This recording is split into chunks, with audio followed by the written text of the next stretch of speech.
From scorching deserts that sear the skin to towering mountains where clouds meld with ancient rock, nature is a wordless epic, fierce and majestic.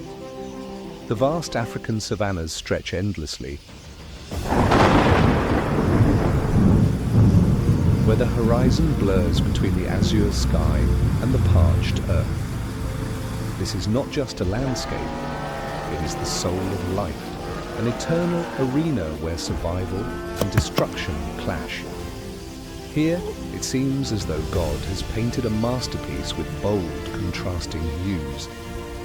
Golden grasslands stretch like an ancient, time-worn carpet, yet beneath this arid surface lies a vibrant, unstoppable world of energy. Every moment here is a dance of life, a stage for ceaseless battles. Predators glide through the darkness, silent as a whispering breeze, while their prey has no room for error. They must run, they must fight, and they must gamble everything to survive. A single misstep could be their final farewell to life. This unforgiving land shows no mercy. Life here is forged in a blazing furnace, each creature a piece of steel, enduring the heat and relentless wear, to become stronger, sharper. Only the most resilient, the warriors of nature, can endure and prevail through these trials. Welcome to the fierce survival stories of the wild savannah.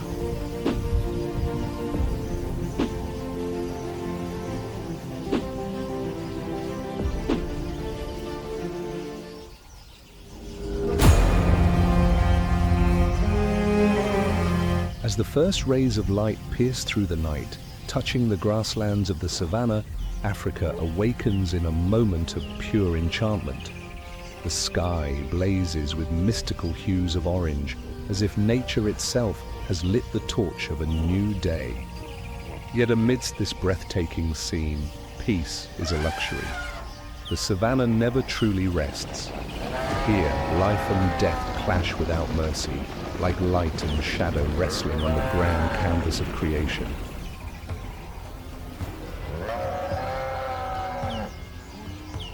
In this untamed wilderness, the great herds begin their perilous migration.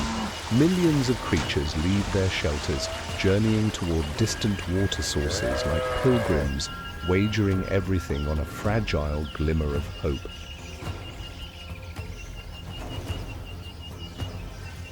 Yet on this path, no place is truly safe.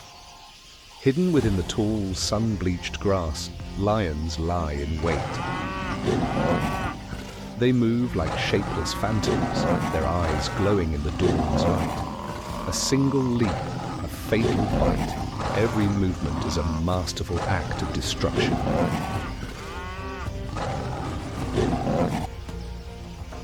Further afield, leopards and African wild dogs chase down zebras and antelopes. Here, survival doesn't belong to the strongest, but to the wisest. Beneath the still waters of the flooded savannah, the oldest predators lie in wait. Crocodiles, motionless warriors, rest beneath the surface like living shadows, waiting for the wild herds to cross the river. As zebras brave the treacherous waters, only 7 out of 10 will reach the other side. The rest vanish forever into sharp jaws and swirling currents of fate.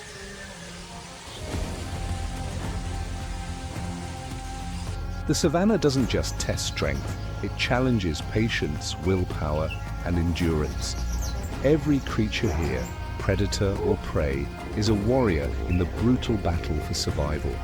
Every breath is a decision, every stride a gamble.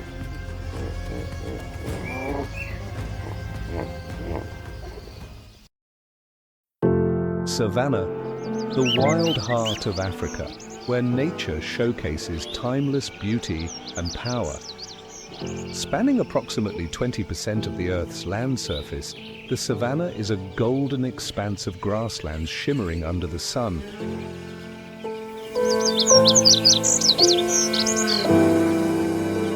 Like an endless carpet stretching to the horizon.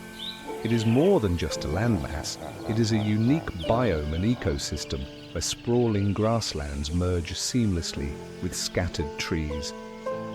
Sunlight filters through, nurturing the lush grasses below and transforming the savanna into a majestic stage for life. The African savanna, one of the planet's oldest and richest ecosystems, has witnessed nature's great transformations over millions of years.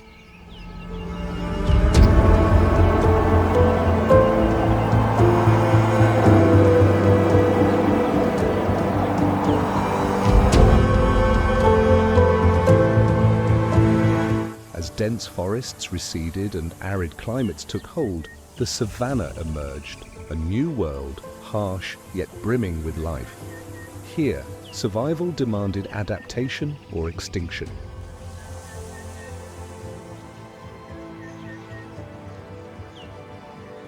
The African grasslands now cover approximately 5 million square miles, equivalent to 65% of the continent's area, stretching across nations like Kenya, Tanzania, Zambia, Zimbabwe, Botswana, and Namibia.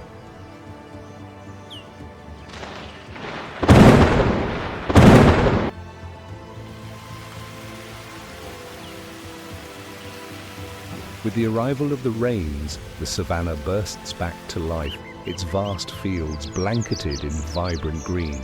Yet, in a fleeting moment, the rains vanish, leaving behind a parched land, a relentless trial for its inhabitants, a test imposed by the spirit of the savanna.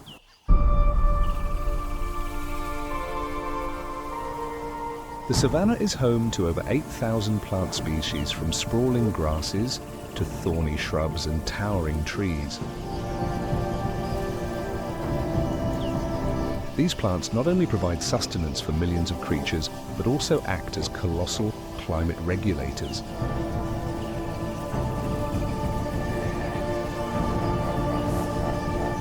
Among its wildlife, the savanna hosts over 1,500 mammal species, from colossal grazers like elephants and giraffes to apex predators like lions, leopards, and African wild dogs.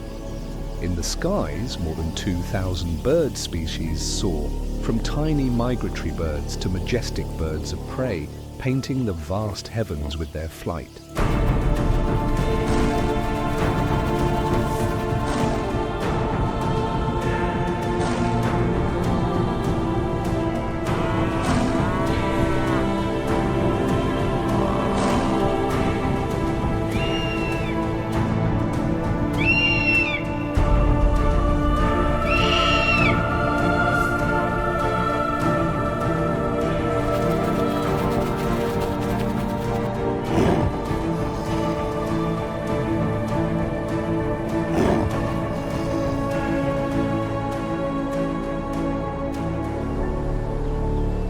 Beneath the waters, the wetlands shelter over 500 aquatic species and 400 reptile species,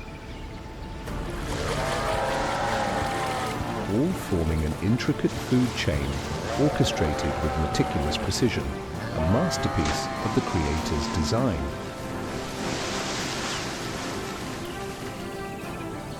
The African savanna is not just a land, it is the beating heart of an entire continent. Here, the rhythm of life is dictated by the interplay of wet and dry seasons, and nature paints a vivid canvas of unparalleled biodiversity. Sprawling beneath an endless sky, the savanna is not merely an ecosystem, but an eternal symbol of life, resilient, powerful, and wondrous.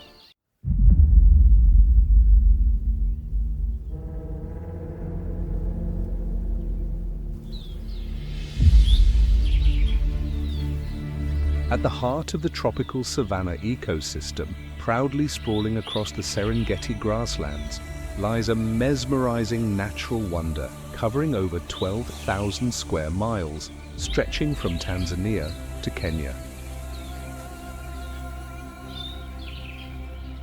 The Serengeti is more than just a land. It is a living canvas of life, an eternal symphony composed by nature over millions of years. It is one of the oldest and most biodiverse grasslands on Earth, home to over 70 species of large mammals and 500 species of birds, painting an unparalleled and breathtaking landscape.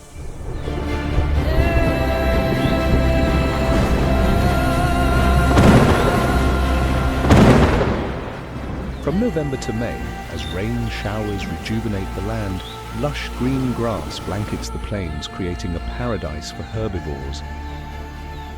But when the dry season begins in June and stretches through October, that paradise fades. The grasslands wither, water becomes scarce, and the struggle for survival begins.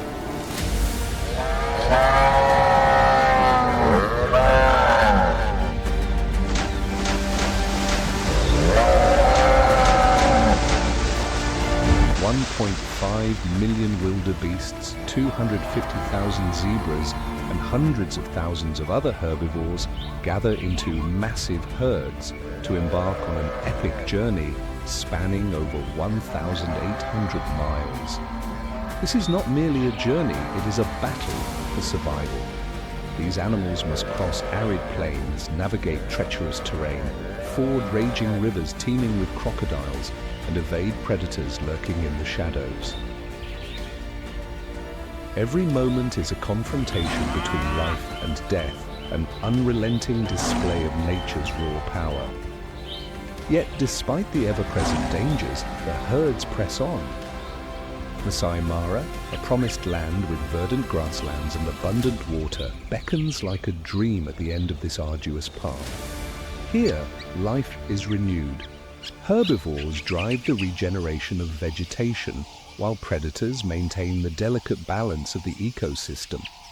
Every species plays its part, contributing to a miraculous biological cycle, a never-ending circle of life that ensures the survival of the savannah.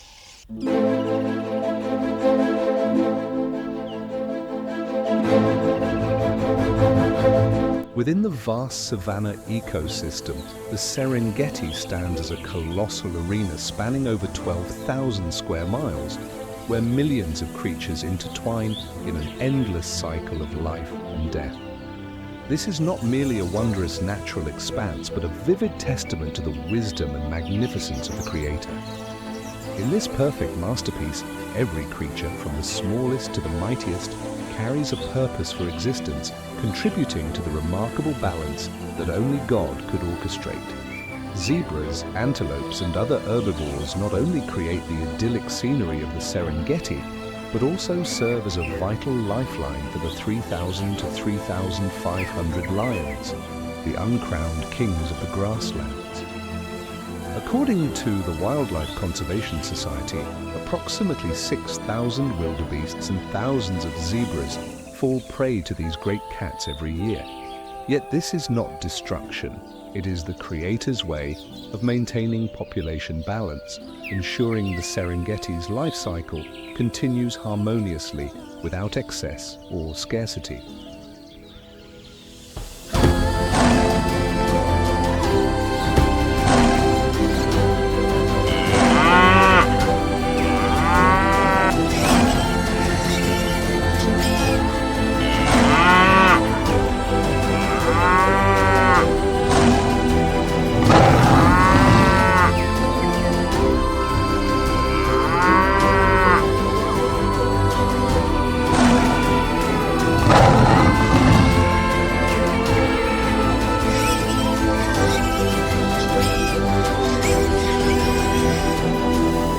Lions, scientifically known as Panthera leo, are masterpieces of creation, a symbol of strength, pride, and resilience. As the second largest big cat after the Siberian tiger, they are Africa's apex predators.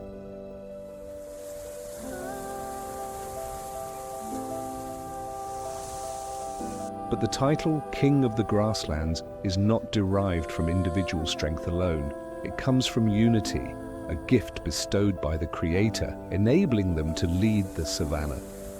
A pride of lions typically consists of 10 to 15 members, with lionesses as the primary hunters.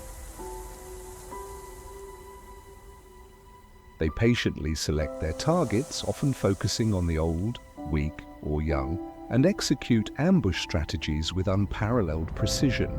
Their coordinated efforts are a breathtaking display of mastery, crafted by the creator's meticulous hand.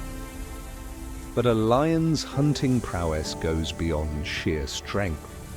What truly makes them master predators is the intelligence bestowed upon them by the creator.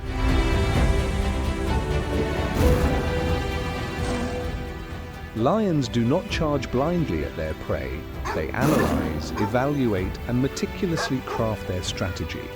They understand that patience is a golden key, and in every hunt, they display the composure of seasoned warriors, waiting for the perfect moment to strike. In particular, lionesses, the most exceptional hunters, are the embodiment of coordination and calculated precision. Gifted by God with an incredible ability to work as a team, they divide their tasks flawlessly.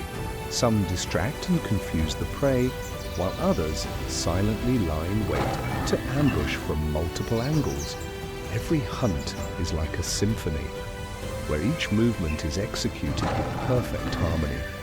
This is no coincidence, but a gift from the Creator, who designed this intricate masterpiece of life.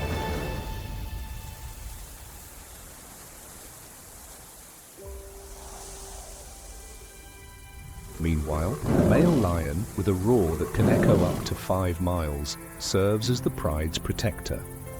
With their strength and majestic presence, they fend off invaders, from rival male lions to packs of ravenous hyenas. The male lion's power is not only in its muscles or roar, but in its divine role as guardian, a responsibility granted by the Creator to maintain balance within the ecosystem.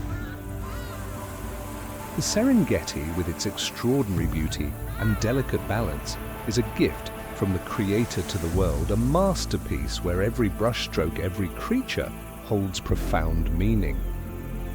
Here, lions are not merely predators.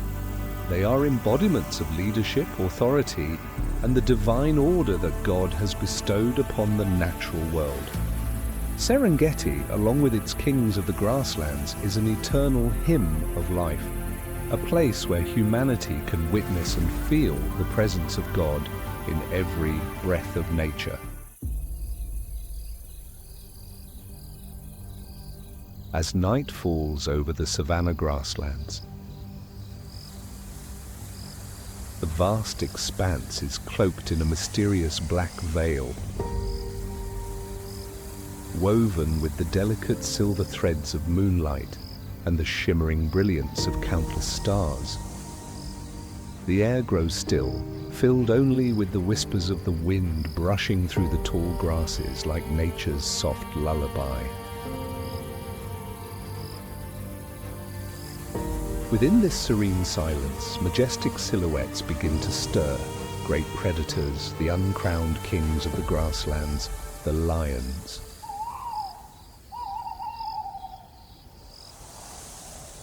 Endowed by the Creator with unparalleled hunting skills, lions move with grace and calculated intent. Each step they take blends seamlessly with the rhythm of the earth, producing not a single sound. Their golden eyes, sharp and piercing like blades, scan the darkness, detecting even the slightest movement. These lions are not mere hunters. They are the embodiment of strength and intelligence, masterpieces shaped by God to sustain the perpetual circle of life. From the shadows, pairs of glowing eyes observe with patience, waiting for the perfect moment. The pride begins to execute its strategy. The lionesses, silent as phantoms, spread out in 2 flanking groups, forming a near-perfect encirclement. The lions charge forward, their muscles rippling with raw power, their speed as swift as lightning. A perfectly timed leap ends the chase, quick, precise, as if the outcome of this hunt had already been preordained by God's hand. There is no chaos, no waste. God has taught the lions to hunt as an art, to aim true, use their strength with precision, and master every pursuit.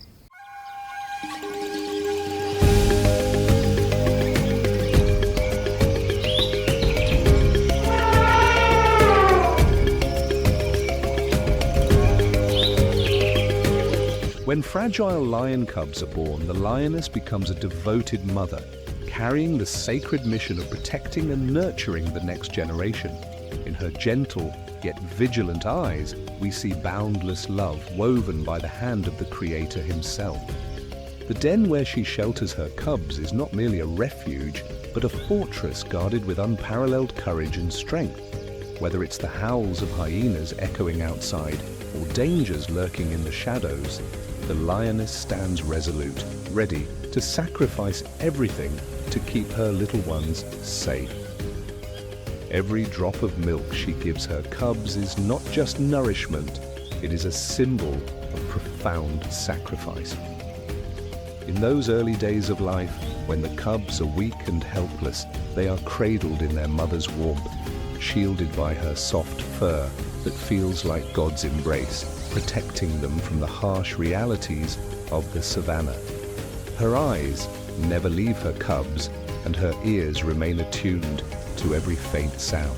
This unwavering focus and love are a testament to the maternal instinct that only the Creator could have instilled. As the cubs grow strong enough to step out of the den, the lioness becomes their most dedicated teacher. She teaches them to observe, to stalk with patience, to charge and seize their target with astonishing precision. Every step, every playful pounce, and every mock hunt is a valuable lesson, divinely inspired for her to pass on.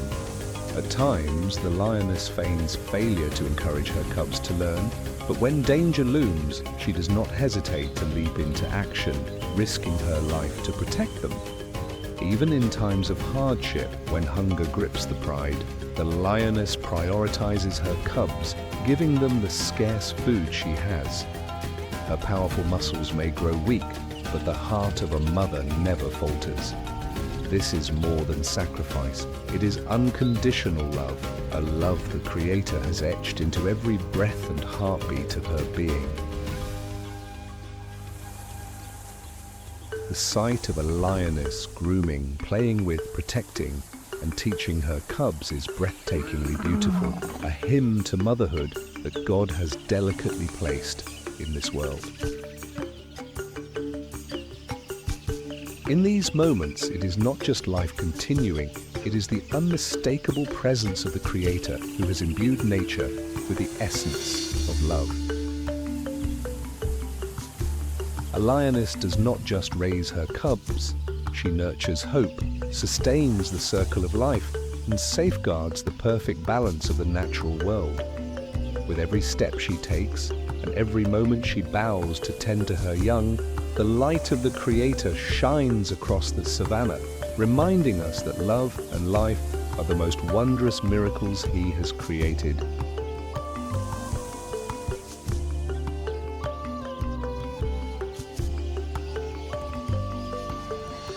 As dawn drenches the savannah in a golden blaze, a shadow moves stealthily through the towering grass, blending into nature as if it had never existed.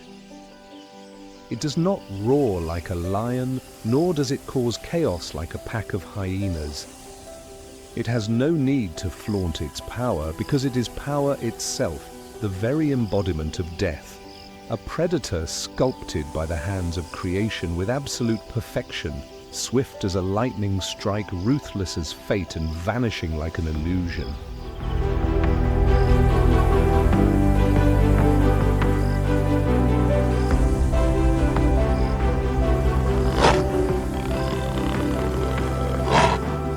The leopard, Panthera pardus, the phantom of the grasslands, the invisible assassin of the deep forests. It does not fight with brute force or rely on a pack for survival. No earth-shaking roars, no thunderous footsteps, only suffocating silence, a chilling prelude to an inevitable end. This is a hunter like no other, solitary, silent, and lethal. Forged by nature into a machine of predation, the leopard is a masterpiece of speed, strength, and merciless precision. Every step it takes is a prophecy of death, every leap a silent execution. It does not chase, it waits, it does not pursue, it lurks. And when the moment comes, in a single breath, it strikes like a blade slicing through the night. Claws sharp as scythes sink deep into flesh. Jaws powerful enough to crush bone lock in an unrelenting grip. No screams, no struggle, just the absolute silence of a life stolen in an instant. But the leopard's strength is not just in its fangs or its terrifying speed. It hunts, not just with force, but with intelligence. When its prey believes it is safe, the leopard has already been there. While others waste time chasing across the vast plains, it drags its kill high into the treetops, feasting undisturbed, beyond the reach of lions and hyenas. It does not just hunt, it disappears.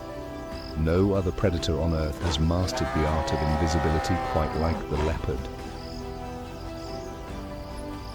It is darkness within light, silence amidst chaos, an unseen ruler of the wild. Whether in dense jungles, sprawling savannas, or snow-laden cliffs, nothing can contain it. Nature has gifted the leopard the most fearsome weapon of all, absolute adaptability.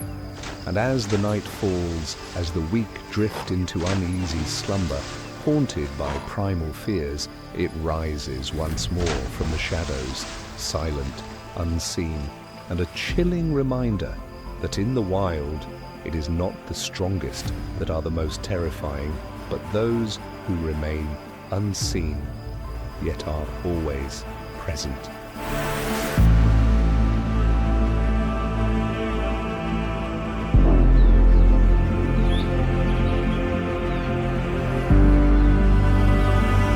This young bud is very tired. He was lying on the tree, gasping for breath.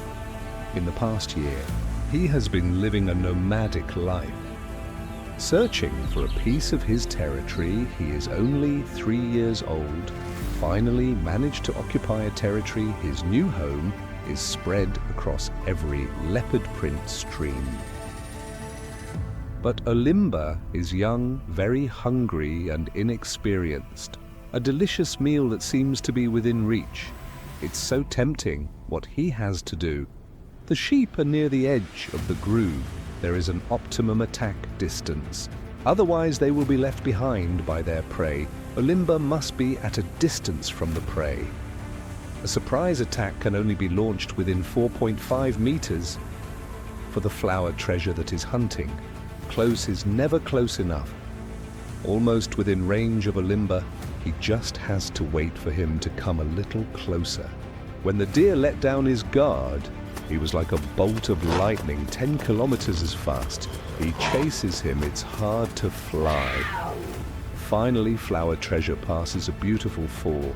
The two of you hug each other like a couple.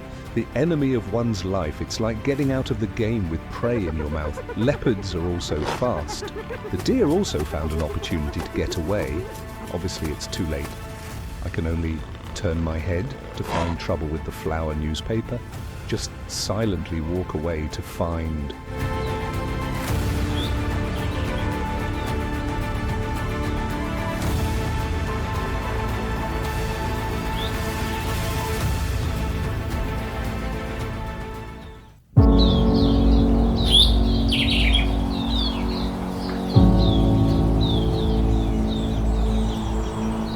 On the vast plains of the Serengeti, where life and death are separated by a single breath, a golden blur streaks across the landscape like a lightning bolt. No deafening roar, no ambush from the shadows like the leopard. This predator doesn't need to hide, nor does it rely on the strength of a pack. It is the embodiment of pure speed, a lone warrior engineered by nature for the ultimate race of survival. The cheetah, Acinonyx jubatus, the undisputed king of speed, a master of the wind, and a predator that turns raw acceleration into its deadliest weapon. In a world where lions and hyenas dominate through strength and teamwork, the cheetah takes a different path, one ruled by speed, precision, and an unmatched killer instinct.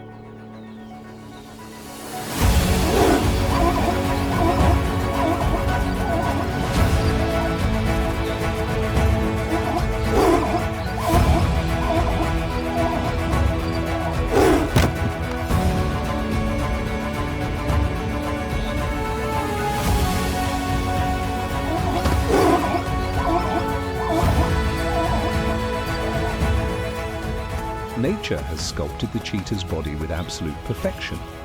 It doesn't have the bone-crushing bite of a lion or the brute force of a hyena, but what it does have is a marvel of evolution. Its long, flexible spine acts like a biological spring, stretching and contracting with every stride, allowing it to cover up to 23 feet, 7 meters, in a single bound. Its long, lightweight legs generate explosive force, propelling it forward with staggering acceleration. In just 3 seconds, the cheetah can reach nearly 60 miles per hour, 100 kilometers per hour, the same speed as a high-performance sports car. But speed alone isn't enough. The cheetah isn't just a mindless sprinter, it's a strategist. It reads the terrain, predicts every move of its prey, and even uses the wind to its advantage. When an antelope makes the smallest mistake, a mistimed leap, a moment of hesitation, a slight misstep, the cheetah strikes. This isn't just a chase, it's a high-stakes pursuit. As its prey twists and turns in desperation, the cheetah adjusts instantly, using its long tail like a rudder, allowing it to change direction mid-sprint without losing momentum. Unlike other big cats, the cheetah's claws don't retract, giving it extra grip on the ground and razor-sharp precision in every turn. Each maneuver is flawless, a breathtaking display of speed, agility, and deadly accuracy. Then comes the final blow. A swift swipe to the prey's hind leg sends it crashing to the ground in a swirl of dust. Within seconds, the cheetah pins it down, jaws clamping tightly around the throat, cutting off its air supply. No struggle, no second chances, just silence. But even after a successful hunt, the cheetah has no time to celebrate. It lacks the strength to defend its kill. A single lion, a pack of hyenas, or even a stealthy leopard can smell blood from miles away, ready to steal its hard-earned meal. If the cheetah doesn't eat quickly, it risks losing everything. Unlike lions, who feast and then rest under the shade, the cheetah must always stay on high alert. If a larger predator arrives, it has no choice but to flee, because the cheetah wasn't built to fight. It was born to run. And if it ever gets injured, if it ever slows down, its reign as the fastest animal on land will come to an end, along with its life. Though it is one of the most fearsome predators on the plains, the cheetah is also a mother of unyielding strength. She does not hunt just to survive. She hunts to protect, to feed, and to raise her fragile cubs in a world filled with danger. Unlike lions, she has no pride to defend her. Unlike hyenas, she has no clan to share the burden. Alone, she must shelter her young, teach them to hunt, to hide, and to survive in a land where threats lurk in every shadow. The first 18 months of a cheetah cub's life are the most perilous. Lions, hyenas, even leopards would kill them without hesitation. The odds of survival are grim. Only 10 to 20% of cubs ever reach adulthood. But the cheetah mother does not give up. She is always moving, always searching for safety, always vanishing into the tall grass to keep her cubs hidden from predators. When they are old enough, she teaches them the art of the hunt, every step, every pounce, every failure, and every success. She knows that one day her cubs must face the wild alone.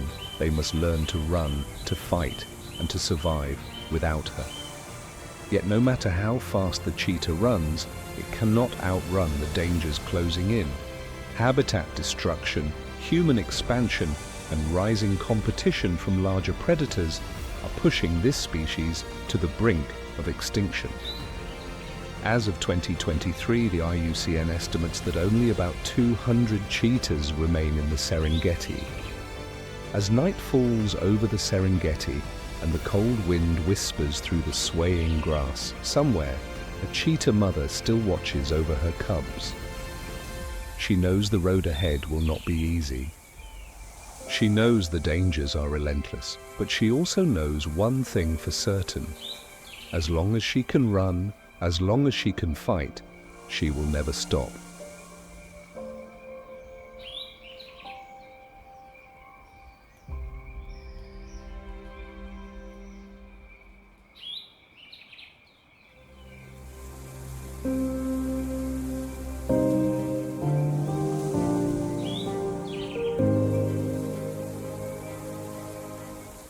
It has been 4 months since these 3 cheetahs hunted a young antelope. The daughters of Mara, the cheetah, are now 1 year old. Their mother is still teaching them how to hunt. This time, they've set their sights on a herd of Thompson's gazelles grazing nearby. This moment, they are stealthily targeting the gazelles in the grasslands. The cheetahs use their fur's natural color to blend into the tall grass. They crouch low and slowly inch closer to the gazelles. The unsuspecting gazelles continue grazing, unaware of the approaching danger. At this moment, the gazelles seem to sense something. A slight commotion begins to stir. The cheetah suddenly lunges forward, engaging these prey in a life and death chase.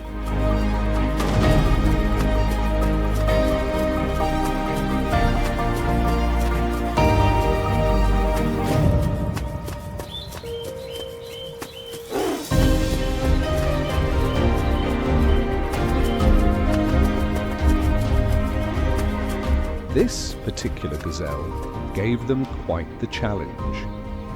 One of the cheetahs pursues it. Mara is left panting heavily, but one of her daughters is ready to step in and help. For the first time, she participates in the hunt.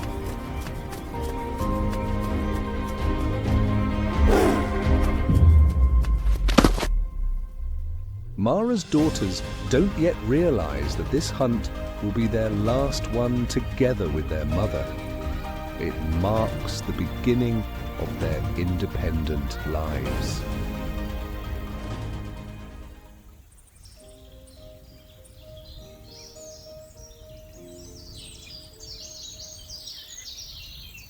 These 2 young cheetahs are now 14 months old. Their mother left a week ago and now they must survive on their own. Mother cheetahs do not abandon their cub son till they have fully learned hunting skills. That usually happens around 18 months of age. They will have to face life on their own. Sooner than expected, they will roam the vast savannah, searching for prey, keeping a low profile, avoiding enemies, but they are far from being ready. The roar of the cheetah could not scare away these powerful enemies. Mara's daughters were no match for the hyenas with teeth that could crush bones. They couldn't compete in numbers.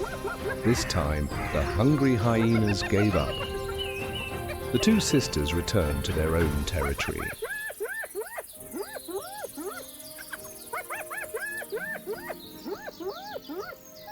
The cheetah has seen its prey, but to catch them means traversing rough, muddy terrain, and that is the cheetah's challenge.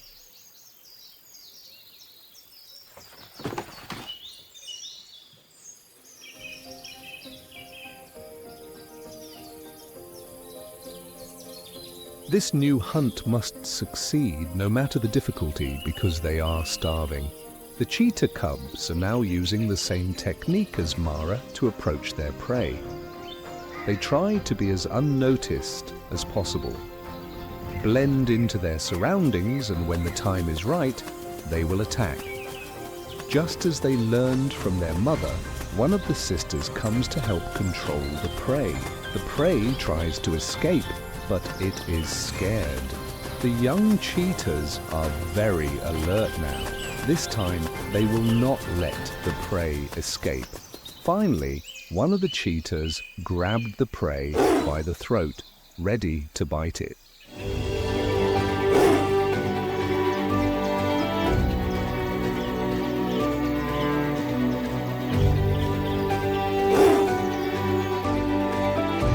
The cheetah began to tear the prey was still alive to eat.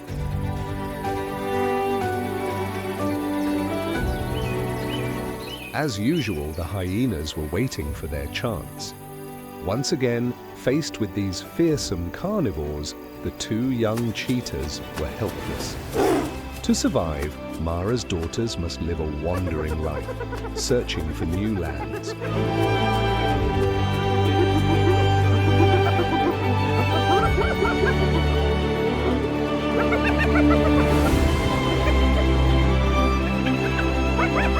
When faced with enemies, we can only hope they will unite together. Mara is still alive, but she has become a lone cheetah.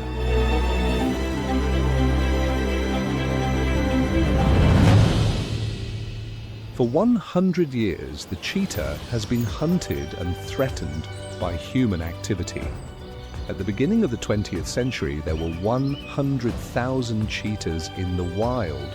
Now there are only 7,000 left. Their shared habitat is also shrinking rapidly. If humans continue to ignore the fate of the cheetah, the world's fastest animal will be pushed to the brink of extinction. And like the first cheetah in African legend, Mara and her sisters might also cease to exist, becoming nothing more than a legend.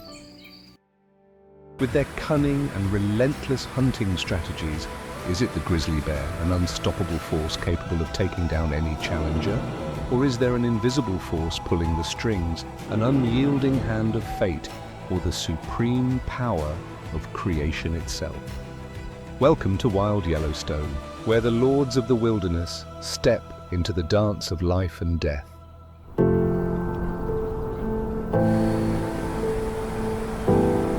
Yellowstone, a land where nature asserts its ultimate dominion, where life and death intertwine in a brutal and eternal dance. This is the kingdom of primordial rulers, where thousands of bison and the legendary grey wolf packs wage an unending battle. They are opposing forces bound by fate, locked in nature's relentless cycle since the dawn of time. The cycle of Yellowstone is not merely about life emerging or death taking hold. It is an unyielding rhythm etched by the hand of creation. When one species falls, another rises, as if guided by an irreversible decree.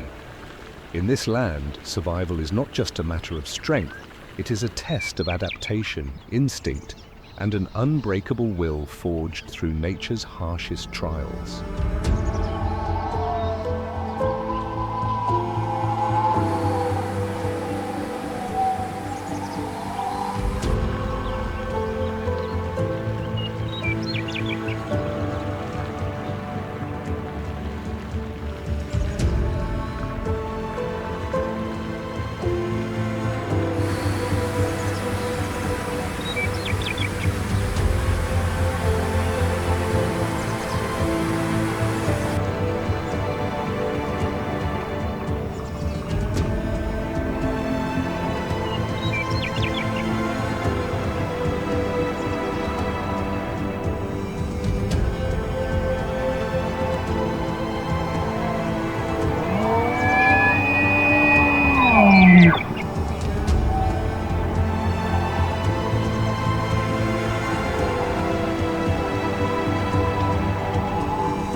Nestled within the heart of the mighty Rocky Mountains, Yellowstone is more than just a national park. It is an impregnable fortress of untamed wilderness. Spanning over 3,468 square miles, surpassing the combined size of Rhode Island and Delaware, this land is a breathtaking masterpiece sculpted entirely by the hand of the Creator. When winter arrives, Yellowstone transforms into a battlefield of survival. A thick, unending veil of snow blankets the land, burying all traces of life and turning every step into a grueling test of endurance.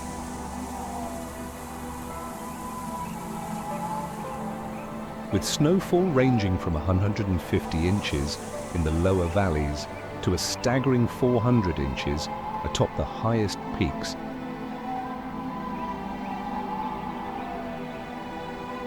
Winter in Yellowstone is not merely a challenge, it is a brutal reckoning, a merciless trial where only the strongest prevail.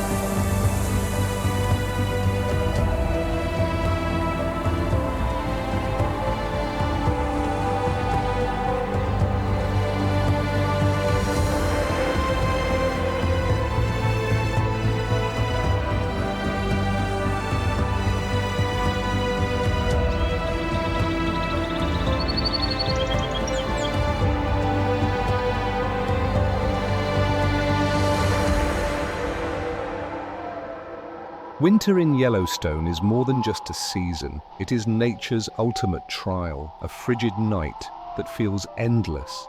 Only the strongest, the smartest, and the most resilient creatures can endure its relentless grasp.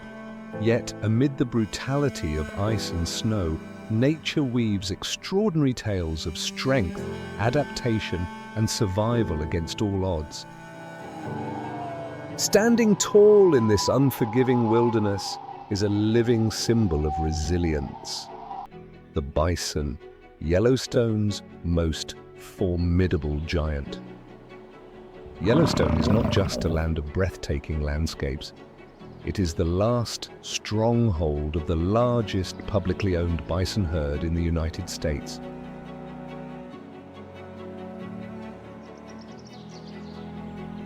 Once, these majestic beasts roamed the vast plains in numbers ranging from 30 to 60 million, dominating the heart of the continent.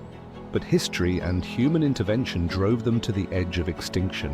By 1902, only 23 bison remained. Yet through extraordinary conservation efforts, their population made a remarkable recovery, reaching between 4,500 and 5,500 by 2023. Yellowstone remains the guardian of this species' wild lineage, preserving the untamed spirit of one of North America's greatest creatures. The bison is the largest land mammal in North America. Mature bulls stand up to 6 feet tall at the shoulder and weigh between 1,000 and 2,200 pounds, while females are smaller, weighing around 800 to 1,200 pounds. When winter descends, temperatures can plummet to 40 degrees and 40 degrees, and howling winds tear through the forests, freezing everything in their path. Yet the bison do not falter.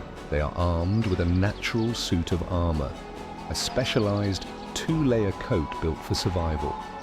An outer layer of long, coarse hair acts as a barrier against the biting wind, like an impenetrable fortress. An inner layer of dense, insulating fur traps warmth, preserving their vital body heat even when ice clings to their massive frames.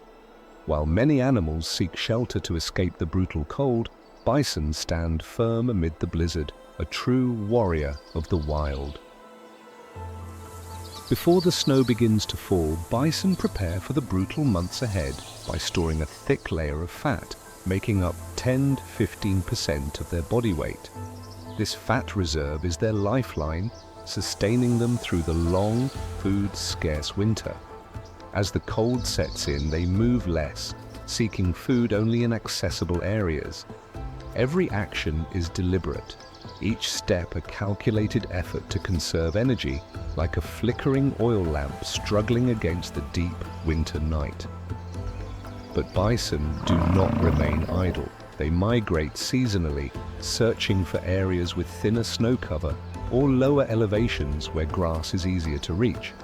Yet even when snow blankets the land in layers several feet thick, they have a way to uncover their food.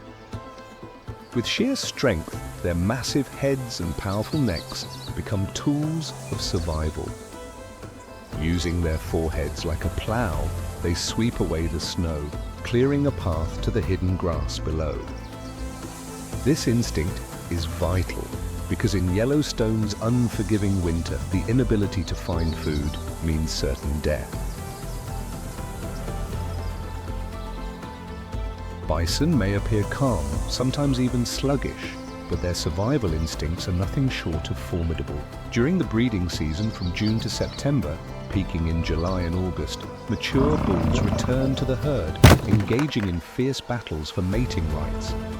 These dramatic duels between Yellowstone's warriors unfold as thousands of pounds of muscle collide and razor-sharp horns strike with thunderous force.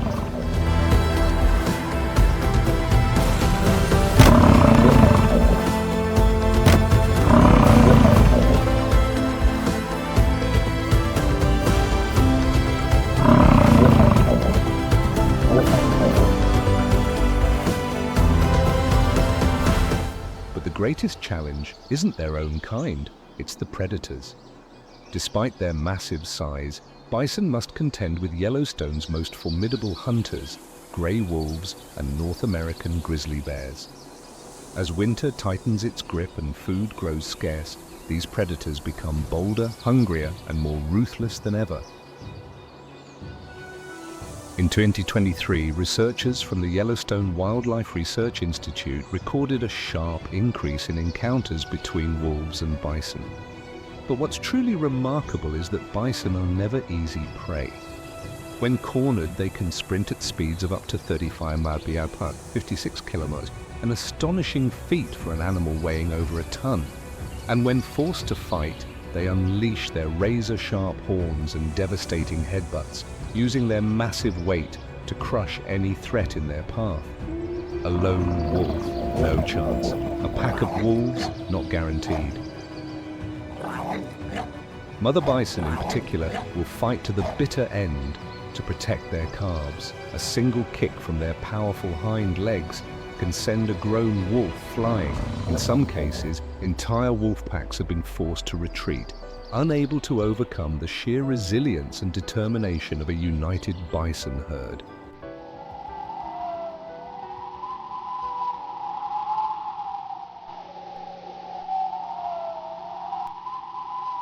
In the legends of the wild, Yellowstone is more than just a national park.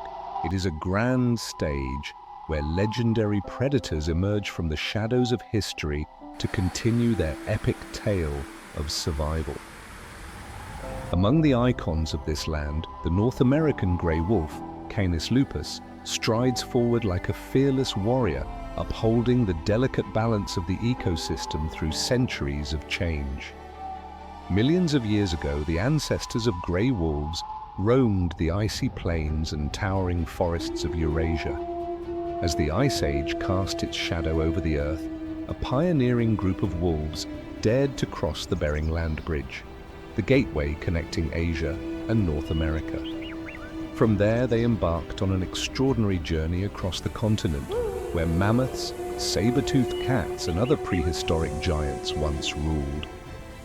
But time is relentless. As the titans of the Ice Age faded into extinction, the grey wolf did not fall. They adapted, refining their hunting strategies, shifting their focus from mammoths to moose, bison, and wild deer. Wolves are not just predators, they are masters of survival, warriors who refuse to bow to the trials of time. Before European settlers arrived in North America, grey wolves were the true monarchs of the land. From the frozen Arctic to the deserts of Mexico, from the Atlantic to the Pacific, their haunting howls echoed across mountains, prairies, and forests. But then a new force emerged: humankind. In the 19th century, human expansion transformed vast wilderness into farmland, replacing wild herds with domestic livestock. Wolves, once the rulers of the land, were suddenly branded as enemies to be eradicated. Ruthless campaigns of hunting, poisoning, and shooting followed. By 1920, the last howl of the grey wolf had fallen silent in Yellowstone, leaving behind a broken and unbalanced ecosystem. But nature does not forget. In 1995 to 1996, humanity sought to make amends through one of the boldest conservation efforts in history: reintroducing grey wolves to Yellowstone. 31 wolves from Canada were released into the land that was once theirs. And like a song left unfinished, their howls once again resonated through the forests, awakening Yellowstone from a 70-year slumber. The wolves' return was more than just a repopulation, it was an ecological miracle. They restored forests, balanced elk populations, revitalized bird life, beaver colonies, and even reshaped the very flow of rivers and streams. Today, approximately 94 wolves, divided into 8 major packs, rule Yellowstone, while the broader ecosystem supports a population fluctuating between 528 and 883 individuals. These proud predators are not only remarkable for their survival skills, but also for their sheer physical presence. Height, 26 to 32 inches at the shoulder. Weight, 100 pounds, 130 pounds, males. 80, 110 pounds, females. Thick double-layered fur allows them to endure brutal temperatures as low as 40 degrees. A striking 45–50% of Yellowstone's wolves sport black coats, a rare genetic inheritance from ancient interbreeding with domestic dogs. Black fur is not just a symbol of mystery, it also offers a survival advantage. Studies suggest that the black coat gene may provide resistance to certain diseases, particularly canine distemper virus, one of the deadliest biological threats to wolves.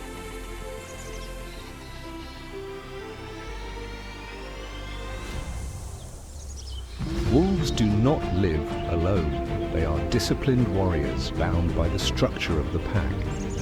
Each pack consists of 4 to 15 members, led by an alpha pair, the undisputed king and queen. Packs do not just hunt together, they fiercely defend their vast territories, ranging from 50 to 1,000 square miles. The size of their domain depends on food availability and competition. When prey is abundant, packs claim smaller, well-guarded territories.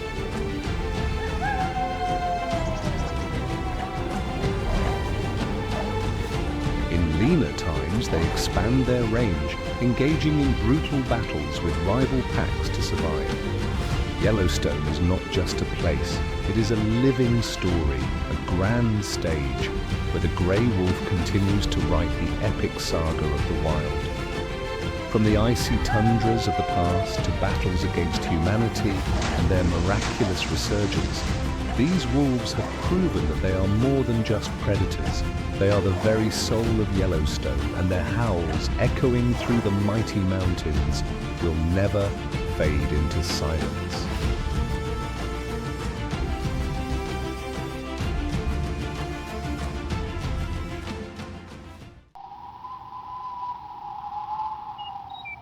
In the frozen kingdom of Yellowstone, where nature tests every creature with its unforgiving wrath, one giant stands tall, a fearless warrior of the wild, the moose.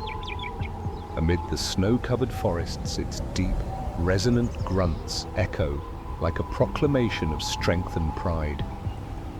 Scientifically known as Altis altis, the moose is not only the tallest and largest member of the deer family, but also one of the greatest surviving relics of the Ice Age. A living testament to endurance, it plays a silent yet vital role in maintaining the delicate balance of Yellowstone's ecosystem. Its sheer size alone makes the moose a towering monument of nature. Height, 6 to 7 feet at the shoulder. Weight, 900 to 1,600 pounds, males. 800, 1,300 pounds, females.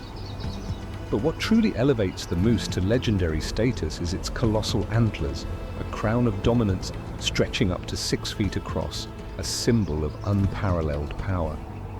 When the mating season arrives, the forests become a natural battlefield, where the thunderous clash of antlers rings out like war drums announcing battle.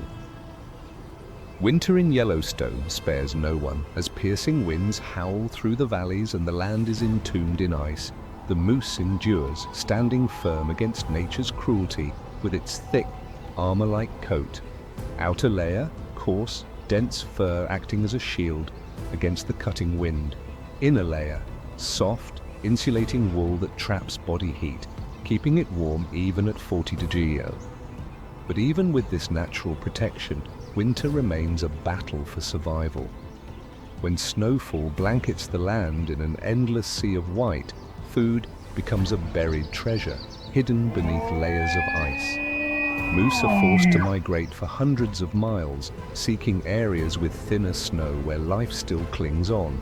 Not all will survive the journey.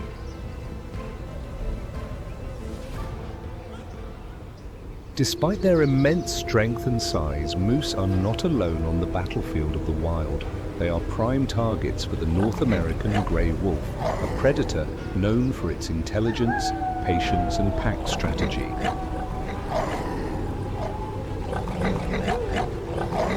A full-grown moose, armed with antlers like mythic blades and legs as sturdy as steel columns, can crush a wolf with a single devastating kick.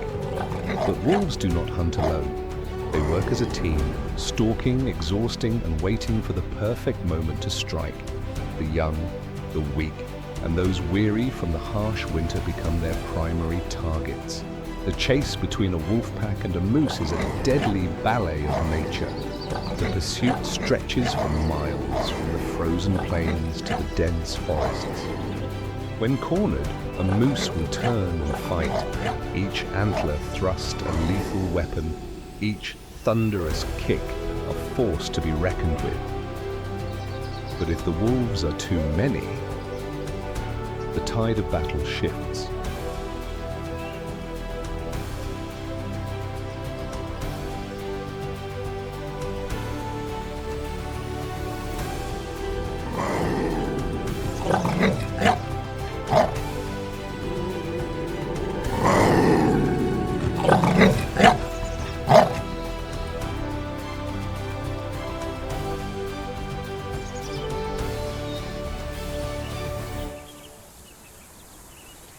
Through the trials of nature, through the relentless cycle of life and death, the moose continues to stride forward, an indomitable warrior. It is not just a creature of Yellowstone, it is its very essence, its pulse, its lifeblood. With every step imprinted on the frozen earth, with every deep, guttural call reverberating through the ancient forest, the moose writes another chapter in its story, a wild epic where life is more than survival. It is a bold declaration of nature's raw and untamed power. Upon the towering mountains where ancient forests stretch endlessly, where icy rivers carve through vast, untamed plains, God placed the grizzly bear at the heart of Yellowstone, an eternal testament to absolute power. Each step it takes resounds like the echoes of time, its curved claws razor-sharp, forged by the fire of nature itself. The grizzly is not merely a wild beast, it is the embodiment of will, dominance, and an unshakable reign. With a back as broad as a stone fortress and colossal limbs capable of crushing any who dare to challenge it, the grizzly does not merely survive, it rules. But brute strength alone does not make a ruler. God did not create the grizzly as a mindless force of destruction. He bestowed upon it the cold intellect of a master predator. In its deep brown eyes lies not just the untamed wild, but a terrifying precision. Every step is a calculated move, every strike a ruthless verdict decreed by nature itself. As spring returns to Yellowstone, the snow melts and rivers surge with life, carrying salmon back to their spawning grounds. The grizzly bear needs no bow, no trap, only the blessed hands given by God. With a mighty swipe, its claws plunge into the frigid waters, lifting writhing fish from the currents. One strike, one roar, and the feast begins.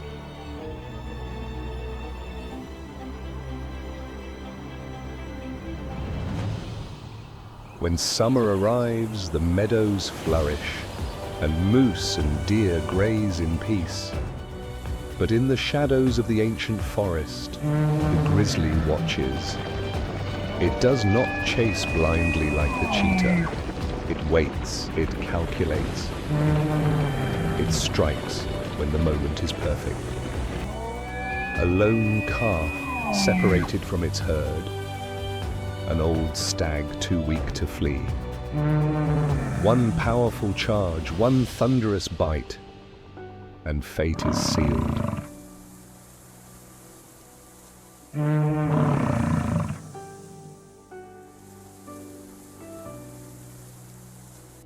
But God did not create the grizzly merely to hunt.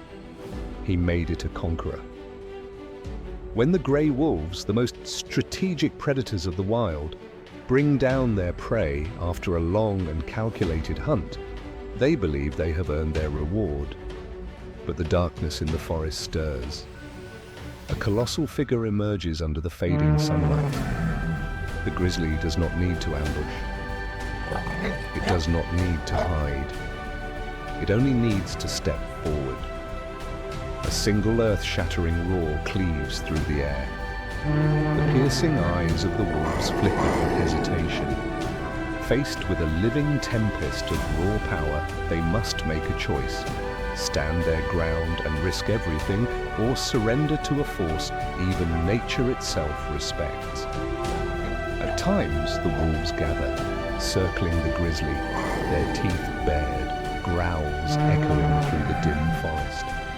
But the giant stands unshaken, a monument carved by the hands of the Creator himself. With a single swipe of its massive paw, a wolf can be sent flying, bones shattering, life extinguished in an instant. And so 3 out of 10 times the wolves abandon their kill, because in the law of the wild, the strongest always reigns. But God did not grant the grizzly bear its strength merely for destruction. It was given to protect and sustain balance. When the grizzly digs for roots and tubers in the fall, the remnants of its meals enrich the forest floor, nourishing the land. As it roams along rivers, its thick fur carries seeds from place to place, sowing life with every step. And when winter blankets Yellowstone in an endless sea of white, the grizzly retreats into the depths of its den, surrendering to a silent slumber. No hunting, no conflict, no struggle, only sleep like a god watching over the world, allowing nature to move as it was destined to by the hands of the Creator. Not the fastest, not the strongest, but the most majestic. No weapons, no allies, only itself. A living wonder placed upon Yellowstone by the divine. A reminder that true power in nature is not just in claws and fangs, but in the balance that every creature was given. And so in the heart of this vast and untamed wilderness, beneath the towering forests and snow-capped peaks, the grizzly still roams, still roars, still reigns, an eternal creation of God.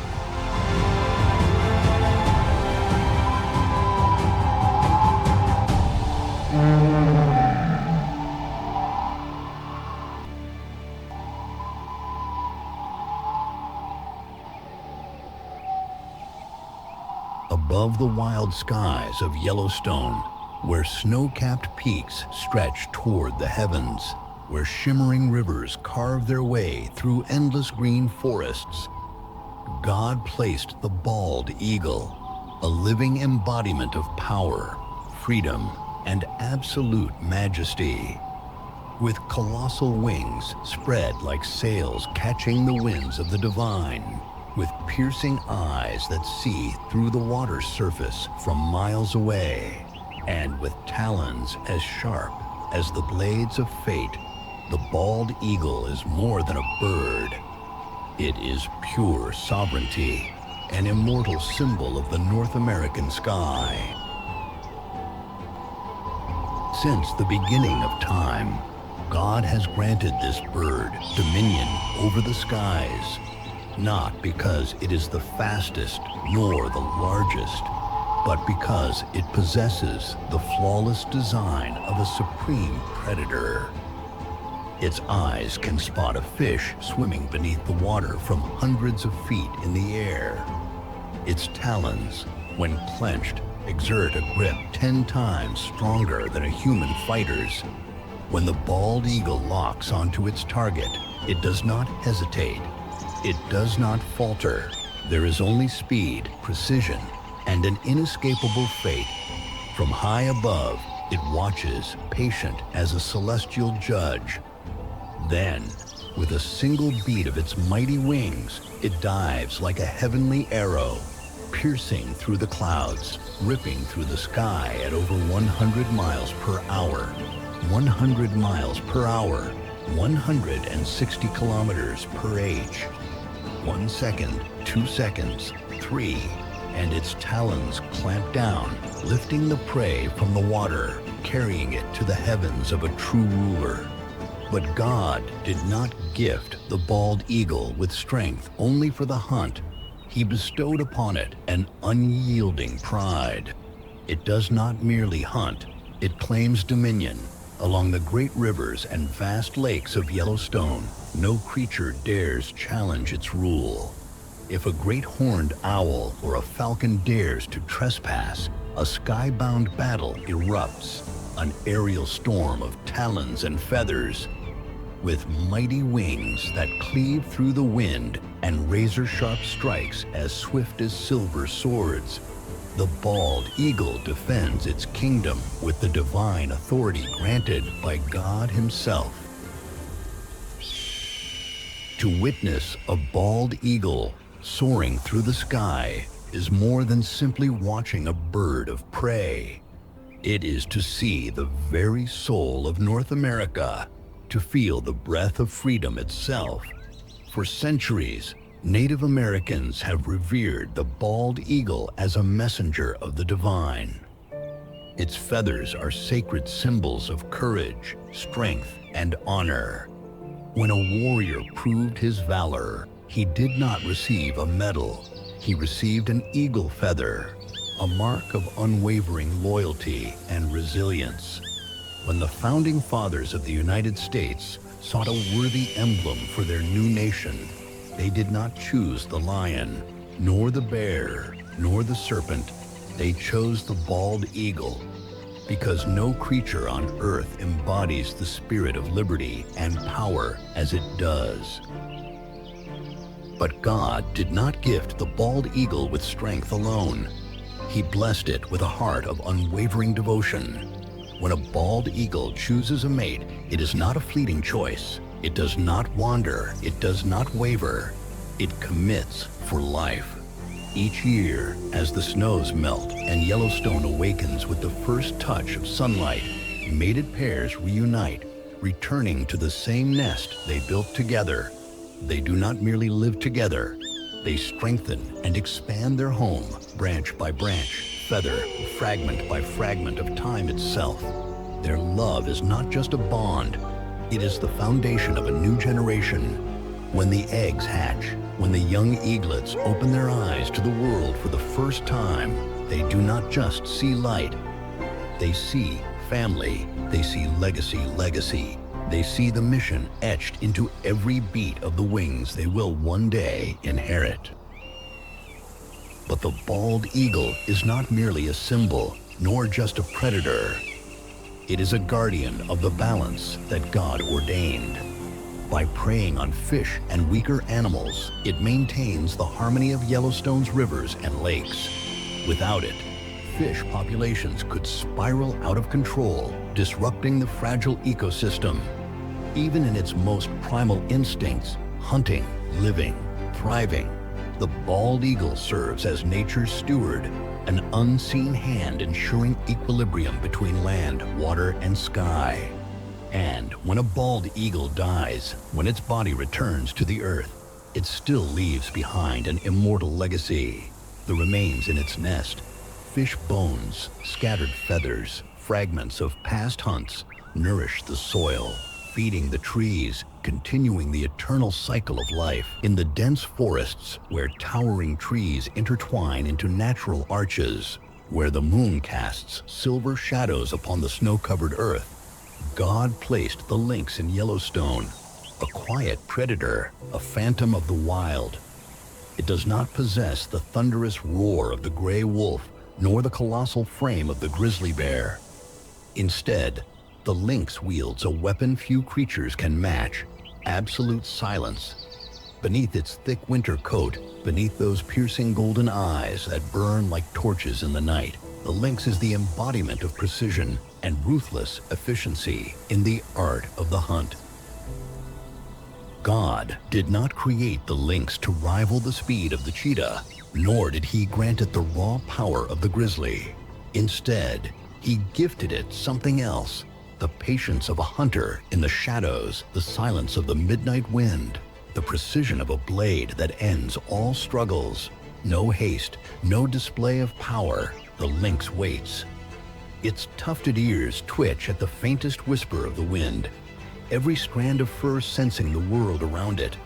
A snowshoe hare strays too far into the tall grass. One heartbeat, one perfect leap, a motion as fluid as a sword slicing through the air. Razor-sharp claws pierce flesh, pinning the prey to the cold earth. No frantic chase, no blood-curdling roar, only silence. And the circle of life turns once more. God did not place the lynx in Yellowstone merely as a hunter. He wove it into the land's delicate balance. When the hare population surges, when voles and ground squirrels multiply unchecked, the lynx emerges like nature's unseen hand, restoring equilibrium before the landscape is stripped bare. With its quiet presence, the lynx protects the meadows, ensuring vegetation is not overgrazed, preserving food sources for other creatures in the web of life.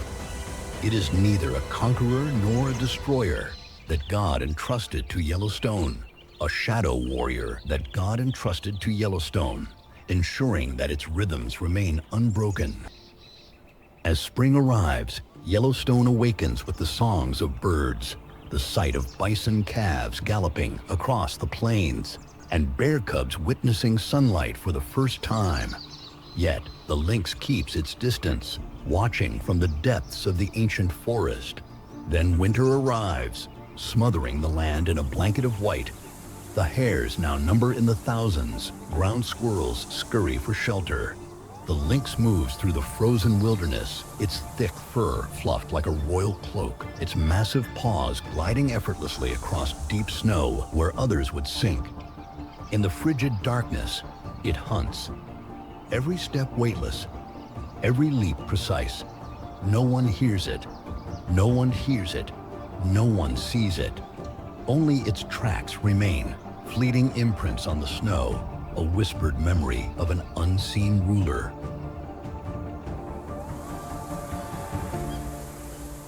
And so, through the long centuries of Yellowstone, the lynx endures, silent, unseen, yet ever faithful to its purpose. Not for glory, not for power, but for the eternal balance of creation. God did not place the lynx in this world to be praised, but to become a part of nature's great symphony. Not the strongest, not the fastest, but the perfect phantom, a hunter even nature itself reveres in quiet respect. And so, though no one hears its roar, though no one witnesses its battles, the lynx remains, a silent specter of Yellowstone, a warrior placed upon this earth by God to guard the beating heart of the deep forest. Among the towering peaks, where the wind howls through sheer rock faces, where the golden light of the sun bathes the rugged slopes, God placed the bighorn sheep in Yellowstone, a conqueror of nature, a living monument to strength, endurance, and an unbreakable will. Unlike the fierce predators that roam the valleys below, the bighorn sheep is neither loud nor brutal. Yet, it stands as a master of adaptation, a creature sculpted for survival in places where even raging blizzards cannot claim dominion. With its majestic, curling horns, a crown of a true warrior, and its sure-footed hooves gripping the narrowest of ledges, the bighorn sheep does not merely endure. It rules a kingdom few dare to enter. God did not create the bighorn sheep to roam the grassy plains, nor did he place it within the dense forests. Instead, he set it upon the perilous cliffs, where a single misstep means certain death.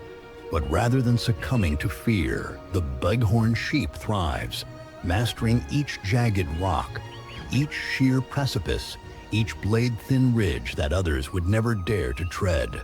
Its steps are as light as the wind, yet as firm as stone. Its hooves a divine gift, gripping onto surfaces so treacherous that even the most agile beasts would hesitate. When a winter storm sweeps across the mountains, when the cold tightens its grip upon Yellowstone, the bighorn sheep does not seek shelter, does not flee. It stands, as unshaken as the cliffs themselves, a testament to God's unyielding strength. Yet, even as the master of the cliffs, the bighorn sheep is not spared from the relentless trials of Yellowstone. As winter deepens and the land is swallowed by ice, food becomes scarce. It must climb higher, travel farther, searching for the last remaining patches of dry grass hidden among the frozen rocks. But nature's trials do not end there. God did not test the bighorn sheep with the elements alone. He set predators upon its path. The gray wolf, master of strategy, the grizzly, titan of the wilderness, and sometimes the mountain lion, the ghostly hunter of the cliffs. Yet, the bighorn sheep is no easy prey. When hunted, it does not flee in blind panic. It climbs higher and higher beyond the reach of those who pursue it, to ledges so steep and narrow that no predator can follow. And if cornered, it fights. With horns curled like nature's scythes, it charges, delivering bone-shattering blows capable of felling a wolf in a single strike. One clash of its mighty head can send an attacker tumbling from the heights, a brutal warning that even the hunted can become the hunter. Though it lives in the most unforgiving of landscapes, the bighorn sheep never bows to hardship. From the moment it takes its first steps as a lamb, it learns the ways of the cliffs, forging itself through trials that few could endure. It is not born to be protected. It is born to stand alone, to leave its mark upon the mountains where no other beast dares to tread. And when spring returns, when the sun once again kisses the peaks of Yellowstone, the first cries of newborn bighorn lambs echo from the cliffs. They are living proof of a species that has defied time, of a will that God Himself has instilled, a strength that can never be broken.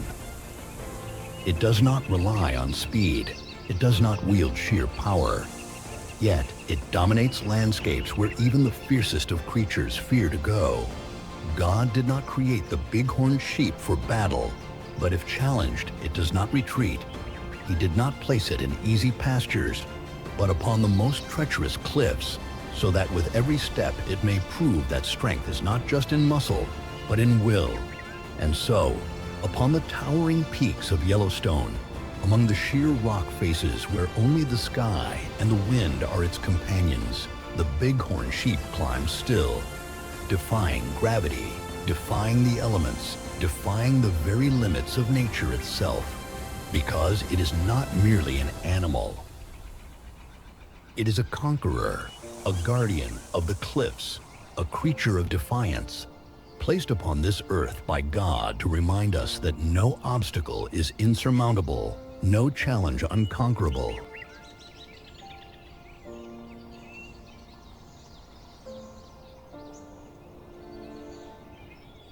Amid the gentle currents of winding rivers, beneath the tranquil reflection of the sky upon still lakes, God placed the North American beaver in Yellowstone, not as a predator, not as a conqueror, but as a master architect, a tireless craftsman shaping the wonders of the wild.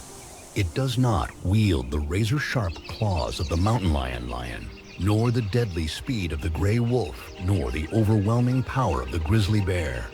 Instead, the beaver possesses something far greater: persistence, intelligence, and the hands of a builder. God did not create the beaver to wander aimlessly. He gave it a divine mission to transform the wilderness, to sculpt watery gardens, to bring life where there was none. As the golden hues of sunset dance upon the surface of Yellowstone's lakes, the beaver is more than just an animal. It is a craftsman, a planner, an architect of nature. With chisel-like incisors as sharp as a carpenter's blade, it fells mighty trees, clearing the way for the grand structures etched into its very instincts by God Himself. When rushing waters threaten to wash away the land, when floods threaten to erase entire valleys, the beaver does not run. It builds, branch by branch, log by log, willow by willow by willow by willow by willow by willow by willow by willow. It constructs, not merely blocking the flow of water, but shaping it, turning barren stretches into thriving wetlands where fish multiply, where waterfowl find sanctuary, where trees take root in the enriched soil. The dams the beaver builds are not just homes, they are the foundation of entire ecosystems, shelters for hundreds of creatures that rely on the stability it provides. But Yellowstone is no gentle paradise, and the beaver is not granted an existence free of trials. It does not hunt, but it is hunted, a target for silent predators lurking along the riverbanks. The gray wolf waits in the reeds, the mountain lion stalks from the shadows, the grizzly bear prowls the waterways, all watching, waiting for a moment of weakness. But God did not make the beaver defenseless. When darkness falls, when the breath of predators lingers over the silent waters, the beaver does not flee. It disappears. Through the labyrinth of tunnels and hidden pathways it has carved beneath the river, it slips away beyond the reach of fang or claw. It dives deep, slapping its broad tail against the water, a warning to its kin, before vanishing into the safety of its submerged fortress. God did not create the beaver to fight, but to survive through ingenuity. But the beaver's mission is greater than its own survival. Through its relentless construction, it guides the rivers, prevents erosion, and carves out the wetlands, those hidden oases where forests flourish, where migratory birds find rest, where fish thrive in the cool depths. Without the beaver, rivers would rage unchecked, sweeping away the land.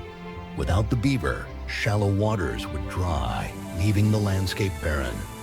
God did not place the beaver in Yellowstone as just another creature, but as a vital force woven into the ecosystem itself. It does not roar like the lion, it does not hunt like the wolf, it does not wander like the bear. It builds, it creates, it preserves. And when the streams flow strong, when the forests at the river's edge grow lush and green, when the waters teem with life, that is the beaver's legacy, the silent mark of an unseen architect whom God entrusted to shape the land. Not the strongest, not the fastest, but the one who changes the world in its own way. And so, amid the rushing rivers, beneath the towering trees of the lakeshore, the beaver toils on, unceasing, unyielding, constructing water kingdoms that no other creature could ever create. God did not make the beaver a warrior. He made it a guardian, a creator, a keeper of Yellowstone's eternal rhythm.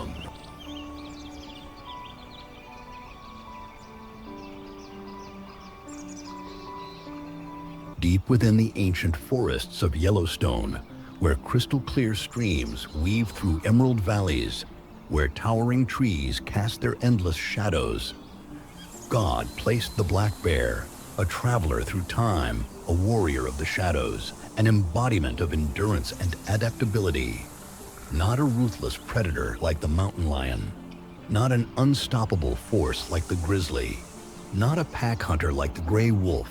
The black bear does not need to dominate to survive. It does not need to fight to claim victory. It simply follows the path God intended, living in its own way, Strong yet silent, independent yet resilient, a survivor that never yields. Across the vast meadows and through the thick woodlands, the black bear claims no kingdom, no fixed domain. It does not build empires like the beaver. It does not relentlessly hunt like the wolf, nor does it steal like the grizzly.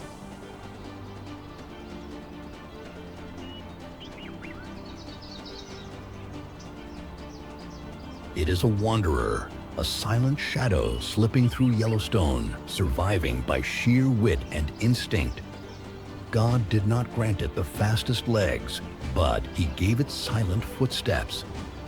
God did not give it the deadliest claws, but He blessed it with agility and intelligence.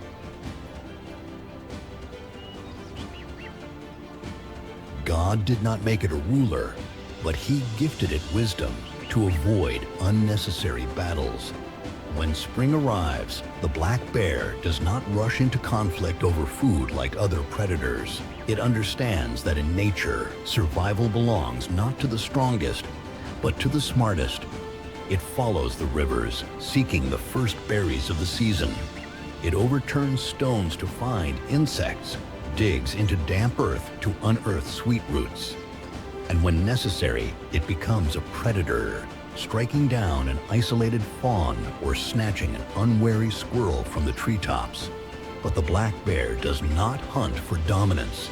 It hunts for survival, playing its role in the delicate balance that God Himself has woven into the fabric of nature. The phantom of the forest when danger approaches, but Yellowstone is no sanctuary for the weak. The gray wolves hunt in disciplined packs, the mountain lion stalks from the shadows, and the grizzly takes what it pleases. Yet, among these powerful predators, the black bear persists, not through brute force, but through cunning and strategy. When a grizzly lumbers too close, the black bear does not stand and fight. It does not waste energy in a battle it cannot win. It simply disappears. Silent as the wind, swift as a shadow, it vanishes before danger can ever reach it.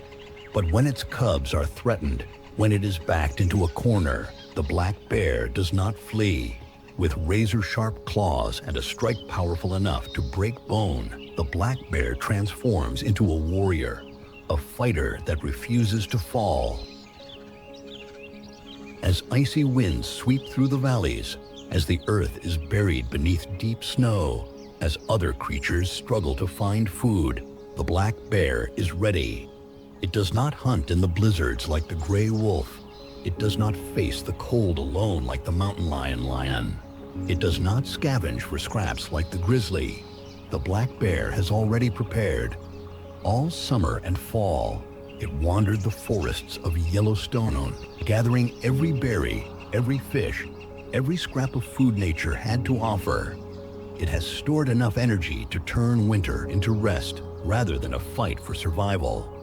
As the first snows begin to fall, the black bear retreats to a hidden den, curling up in the thick coat God gave it, and surrenders to a deep sleep, not out of weakness, but to rebuild its strength, not to hide, but to prepare for the coming spring. It does not have the strongest claws. It does not have the fastest legs. It does not have the largest domain. Yet, the black bear endures, thrives, and walks through Yellowstone as a supreme survivor, a creature that defies the odds not with brute strength, but with intelligence and adaptability.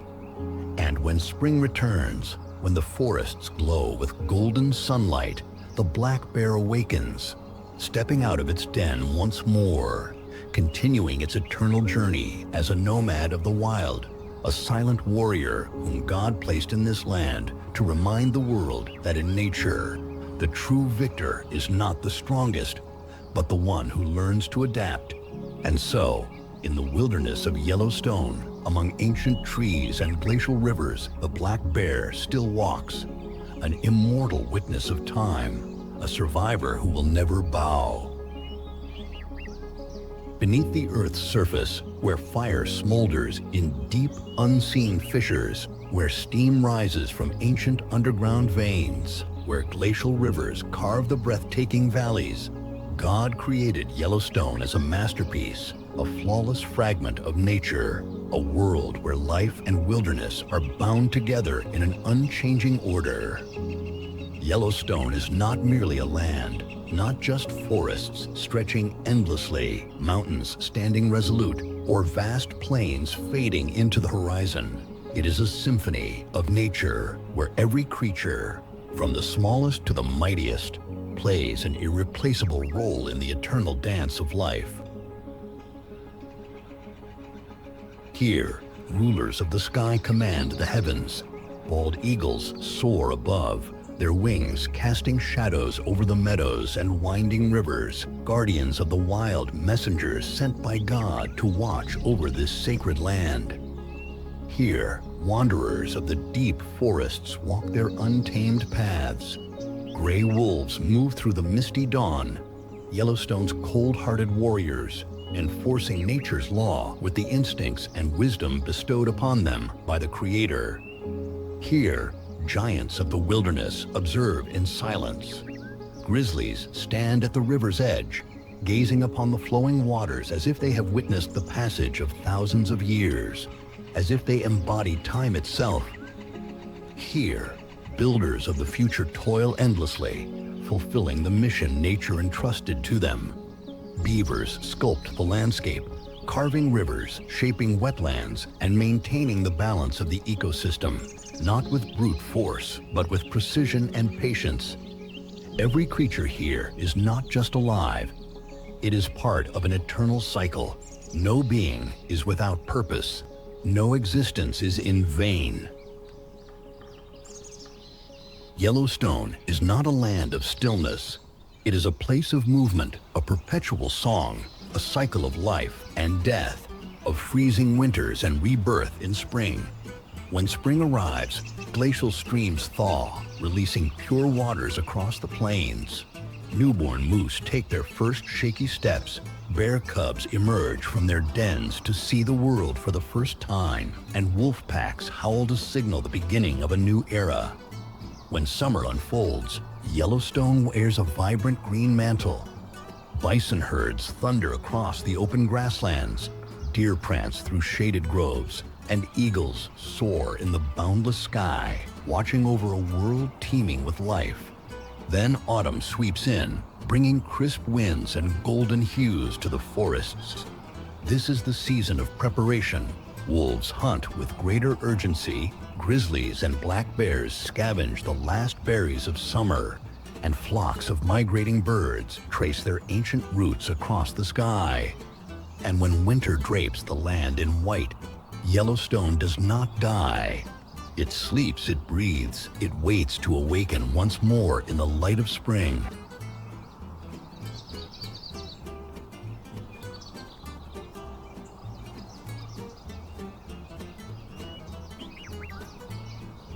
Nothing is accidental.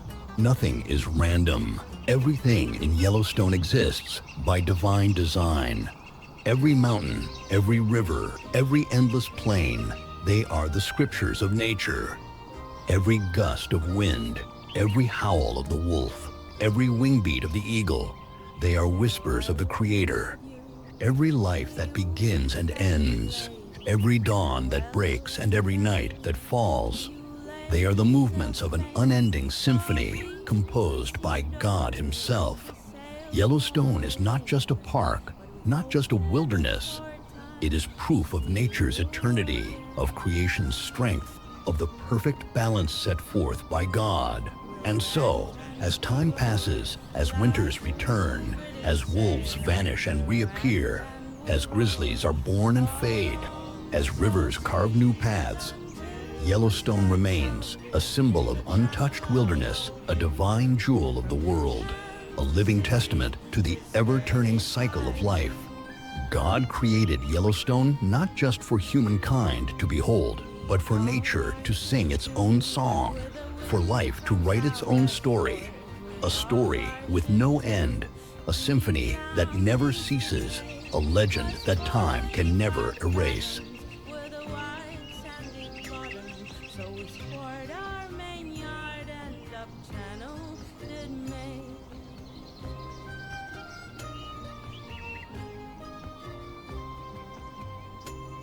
Now let every man drink of his full bumper, and let every man drink of his full glass. We'll drink and be jolly and drown melancholy, and here's to the health of each true-hearted lad.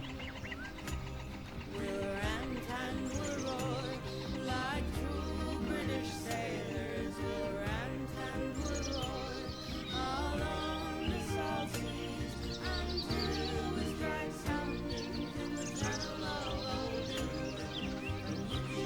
From City is 35 feet. We'll rant and we'll roar like true British sailors. We'll rant and we'll roar along the salt seas until we strike something in the channel of old England. You shan't City is 35 feet.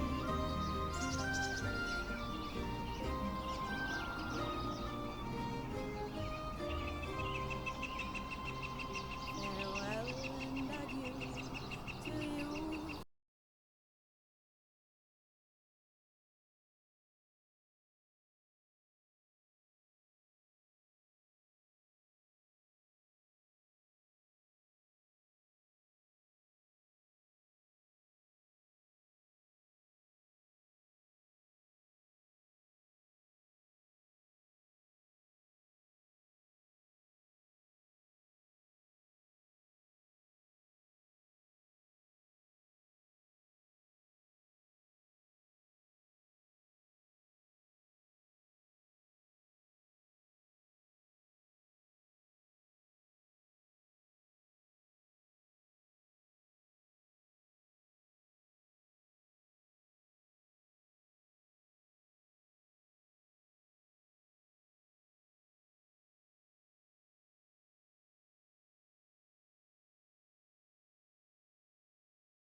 Determination that borders on heroic.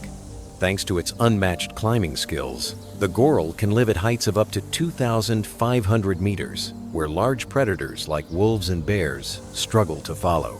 But danger still lurks. The snow leopard, the ghost of the mountains, is the goral's greatest enemy. Silent, agile, and relentless, the snow leopard can pursue the goral into treacherous terrain that would terrify most creatures. These chases become some of the most breathtaking duels in nature. The goral leaps from rock to rock, sometimes across gaps longer than its own body length. One wrong step means death, but hesitation is even deadlier when the snow leopard's jaws are only meters behind.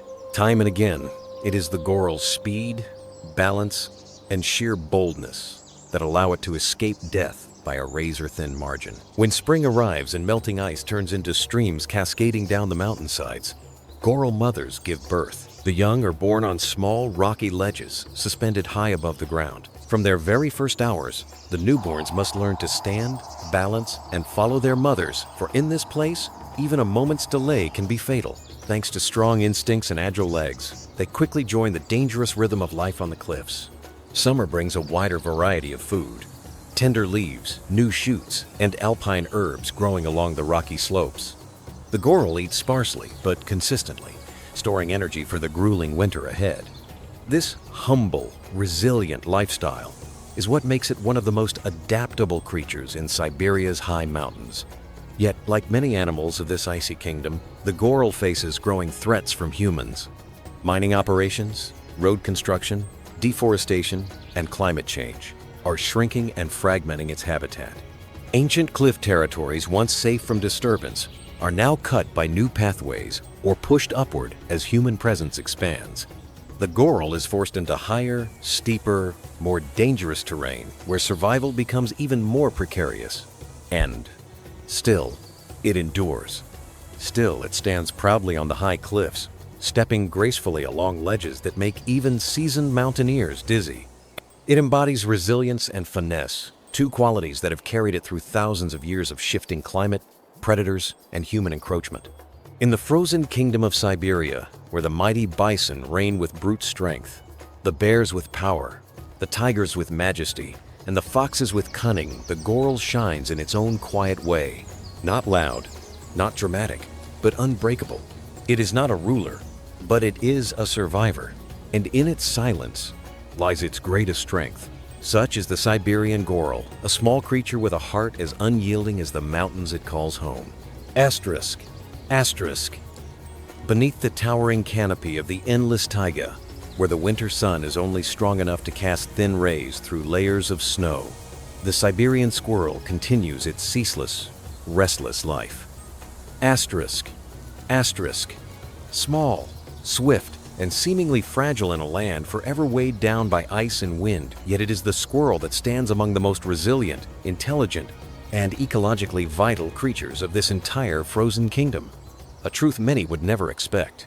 To survive winters that can last half a year, with temperatures often sinking below 40 degrees Celsius, the Siberian squirrel does not rely on strength or ferocity. Instead, it depends on asterisk, asterisk memory, dexterity, and speed. Asterisk, asterisk abilities sharpened over countless generations. As autumn arrives and the taiga shifts from deep green to amber and brown, the squirrel begins its frantic work. It races from trunk to treetop, darting across slender pine branches and thick cedar boughs, gathering cones, hazelnuts, acorns, and even dried mushrooms. In a single day, one squirrel may stash hundreds of food items across a wide territory. And here lies its brilliance. It stores food asterisk, asterisk everywhere, asterisk, asterisk, not just in one place. If one cache is buried by snow or discovered by another animal, dozens of others remain safe. This scatter hoarding strategy is the key to its survival in the most merciless winters. But it also makes the squirrel one of the taiga's greatest asterisk, asterisk forest engineers. Asterisk, asterisk. For many of the seeds it stores and forgets eventually sprout into young trees, helping regenerate the forest. Without squirrels, the taiga's renewal would slow dramatically. When winter storms sweep across the forest and temperatures drop so low that boiling water can freeze in minutes, the Siberian squirrel retreats to its nest, a marvel of natural architecture made from soft moss, dry leaves, tiny twigs, and lined with bird or animal fur. These nests sit high in tree hollows or tucked deep in pine branches, shielded from the wind. Inside, the squirrel curls into a tight ball, its thick tail wrapped over its face like a blanket, warm breath forming tiny clouds in the dark. It does not fully hibernate, but enters a conservation state, waking only to feed or check its food stores. On the coldest days, when the forest becomes so silent you can hear snowflakes land on branches, the squirrel may burst from its nest like a streak of shadow sprinting across treetops faster than the eye can follow. Its agility is its only defense against predators. The golden eagle with its piercing vision, the Siberian lynx with its silent steps, the sable with its equal climbing ability. In a world where any small creature can become someone's next meal, the squirrel survives with cunning and finely tuned instincts. Like all Siberian animals, squirrels have a breeding season that mirrors the taiga's renewal.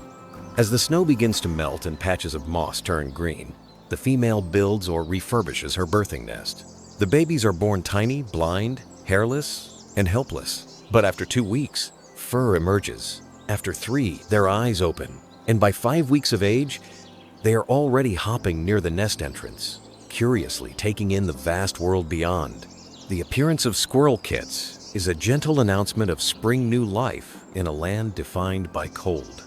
They learn to climb, to leap from branch to branch, to sense danger, and, most importantly, asterisk, asterisk, to gather and store food. Asterisk, asterisk. The very skill that has allowed Siberian squirrels to survive through millennia. In Siberia's short summer, when sunlight lasts long and the forest comes alive, squirrels expand their foraging routes. They feast on mushrooms, leaf buds, berries, and newly ripened seeds. Their movements are so fast, twisting midair, dashing along branches, that they often blur into nothing more than a flicker of color. But summer is also the season when predators are most active. Golden eagles swoop in seconds. Lynxes stalk from the shadows. Grassland snakes lie in wait for wandering young. Even so, Siberian squirrel populations remain far more stable than many other species. Not because they are strong, but because they are adaptable, strategic, and cautious. They slip into corners of the forest larger animals cannot reach, use every scrap of available food, and turn one of the harshest habitats on Earth into a place where they can thrive. Today, the Siberian squirrel remains an iconic creature of the taiga, but climate change and deforestation are shrinking its world. Ancient forests, rich with hollows, and bursting with mushrooms and wild berries, are disappearing. Reduced biodiversity threatens their food sources. And yet, thanks to their natural resilience, squirrels still leap across snow-covered branches, still stash seeds that will grow into future forests. In the long story of Siberia's wilderness, where bison, tigers, bears, wolves, lynx, moose, and Baikal seals display raw power, the squirrel represents another kind of strength. Asterisk, asterisk, the strength of persistence, intelligence, and quiet contribution. Asterisk, asterisk, a tiny creature, but a crucial heartbeat in the endless forests of the taiga. Under the deep purple shadows of the Siberian taiga at dusk, narrow streams begin to freeze along their edges, sending glass-like cracks toward the center of the water, like fractures spreading across a giant mirror. And right at this border between liquid and ice, a place where few creatures can withstand the biting cold, the Siberian beaver continues its tireless work, building, reshaping, and quietly rejuvenating an entire ecosystem.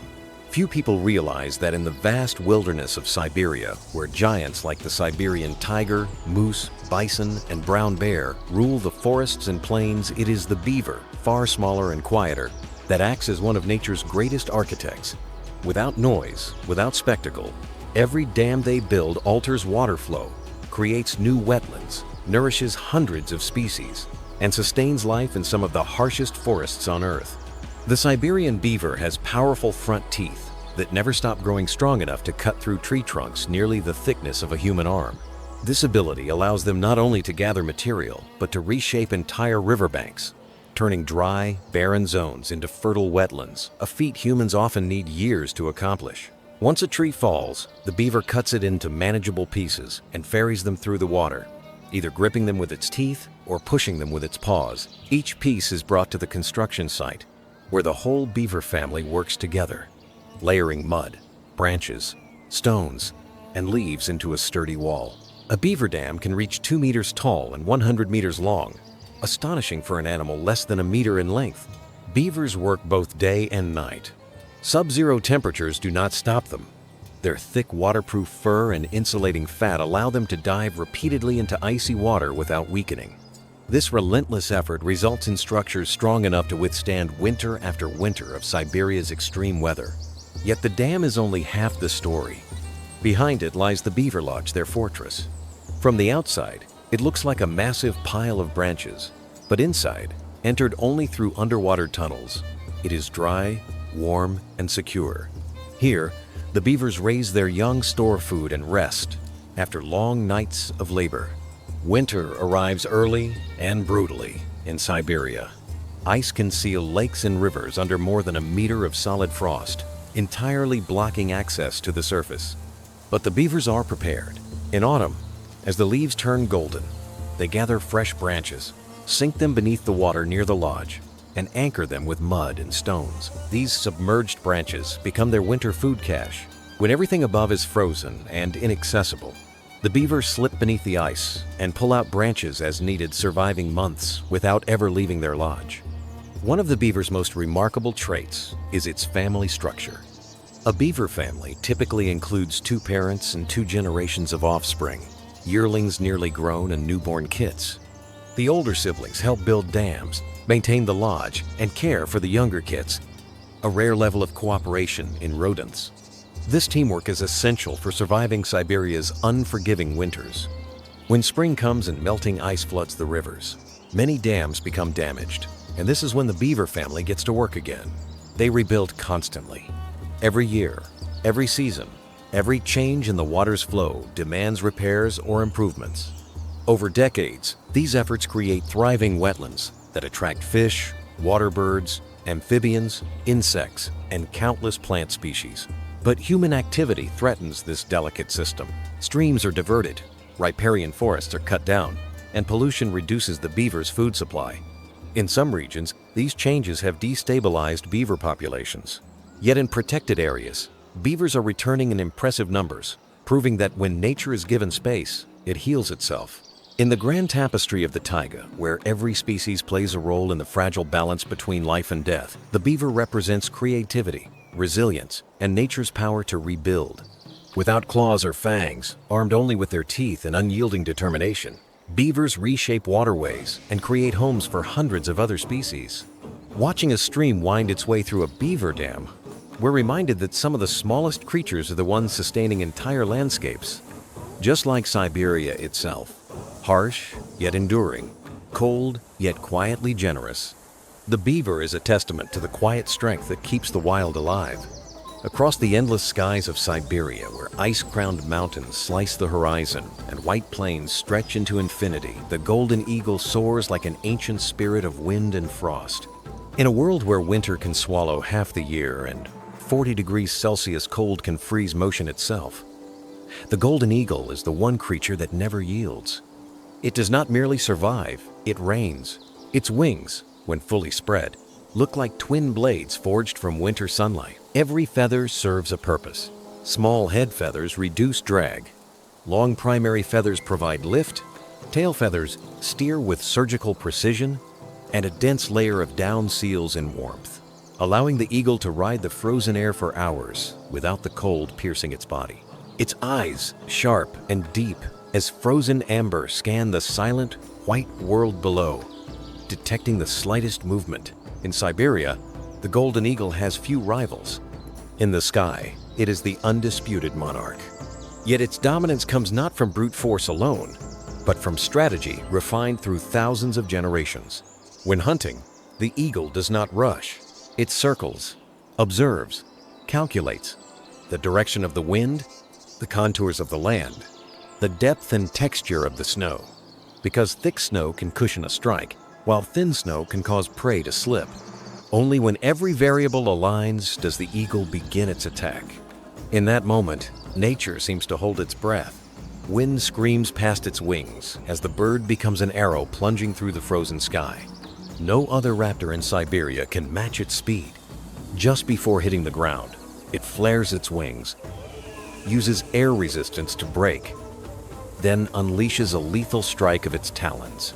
A hare, a young fox, a marmot, even a small mountain goat all can become prey. The golden eagle can take down animals twice its own weight, a feat matched by few birds of prey anywhere on Earth. In the treacherous Altai Mountains, locals have witnessed rare scenes: a golden eagle ambushing a wolf pup. From a height, with surprise and power, it can topple the young wolf onto the icy slope, injuring or immobilizing it within seconds. Because of this might, the golden eagle has become a sacred symbol for nomadic cultures of Siberia and Central Asia, a skyborne messenger, a spirit of power and freedom. Yet the eagle's strength is not its only miracle. It has an almost supernatural ability to withstand cold. Blizzards that drive bears into dens and force snow leopards to seek shelter cannot move the eagle. It stands firm on a cliff, wings folded, letting snow pile over its back like a white cloak. Its unique plumage blocks the cold completely, keeping its body warm and ready. Golden eagles are not just hunters, they are lifelong companions of the sky. They mate for many years, often for life. Together, they build enormous nests out of branches, structures as large as a dining table, perched on cliff faces or ancient treetops. These nests are used for years, even decades, reinforced each season until some grow to more than 300 kilograms in weight, astonishing for a bird species. Each year, a golden eagle lays only 1 or 2 eggs, a powerful lesson in the strategy of quality over quantity. The chicks require long, careful rearing, learning to fly, to hunt, and to endure Siberia's brutal conditions. Not all survive. Only the strongest, quickest, and most intelligent young eagles make it to adulthood, continuing a lineage built on resilience. Even the king of the Siberian sky faces modern threats. Climate change is drying grasslands, altering prey cycles, and shrinking taiga forests that once offered safe nesting sites. Power lines, mining sites, and deep industrial encroachment disturb hunting routes and increase danger. Yet still the golden eagle flies, as it has for millions of years. Its wings cut not just through wind, but through time, a reminder that some creatures are born to belong to the sky, beyond the reach of any boundary. And when its shadow glides over Siberia's flawless snow, we realize this is more than just a bird. It is the spirit of the frozen land, a symbol of freedom, power, and the wild, ancient nature fighting to survive in a world that changes every day. Across this vast land, larger than all of Europe, every creature, from reindeer to wolf, from bear to tiger, follows a unique strategy for survival shaped by millions of years of evolution. Some choose speed, some choose intelligence, some choose power, and some choose stillness. Together, they uphold the fragile balance between life and death in this white, unrelenting world. But now, a new enemy rises. Not blizzards, not predators, humans. Temperatures in Siberia are rising 3 times faster than the global average. Melting ice disrupts the migration of reindeer, destroys the food chains of wolves and tigers, and forces brown bears to awaken early, weaker, hungrier, and less able to reproduce. The permafrost, foundation of this land, is melting away, warping the earth, collapsing ground, reshaping landscapes, taking with it bird nests, animal dens, and fragile lives that once thrived here. Worse still, wildfires spread through the warming taiga, consuming thousands of hectares of forest, the home of the tiger, the wolf, and countless others. Experts warn that if this trend continues, 30% of the Siberian tiger population could vanish within the next few decades. And as humans expand oil drilling, mining, and roads into the Arctic, each forest, each glacier, each refuge fades away.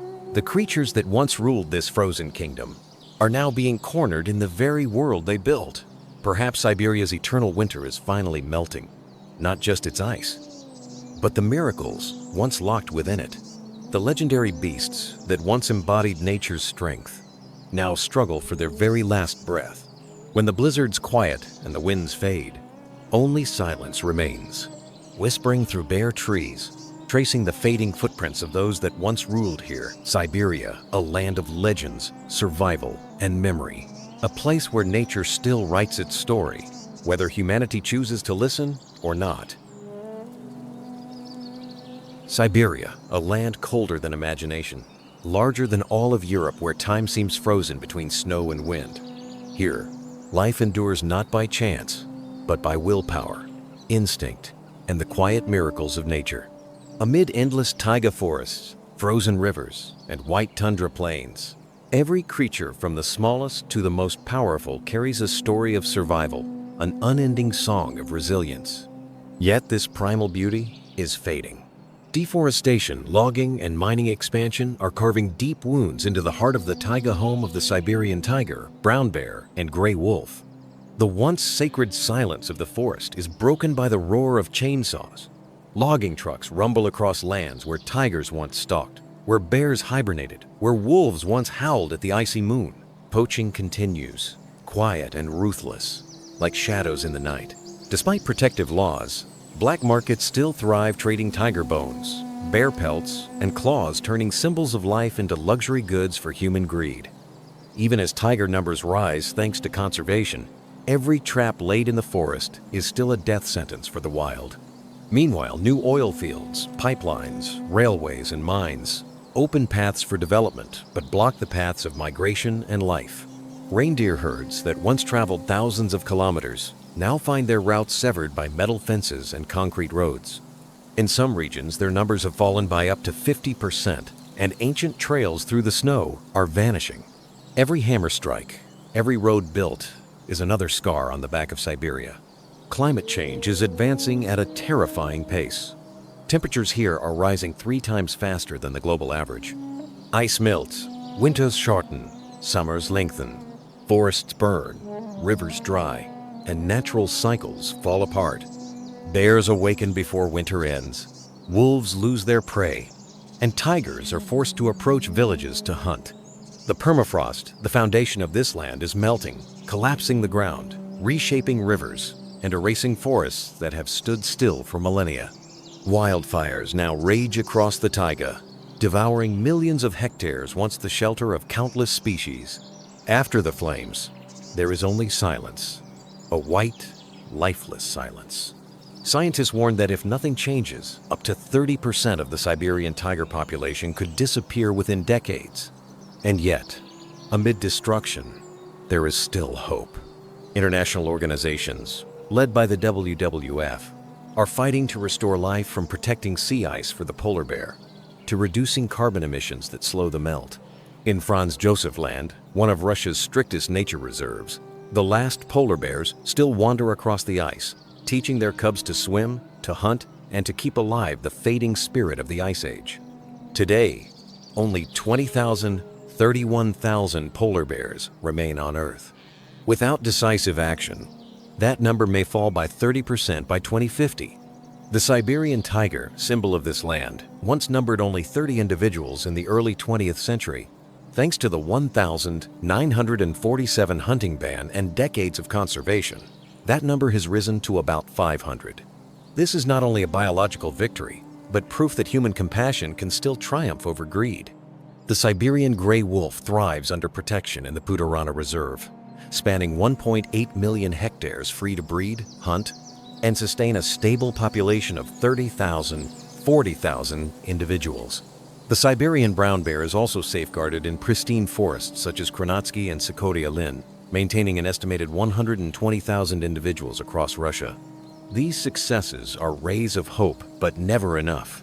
To truly protect Siberia requires more than laws. It demands awakening within the human soul. Nature does not simply need to be preserved. It must be understood and respected. If the taiga falls, the snow will melt faster. If the reindeer vanish, the grass will die. If the tiger disappears, the forest will go silent.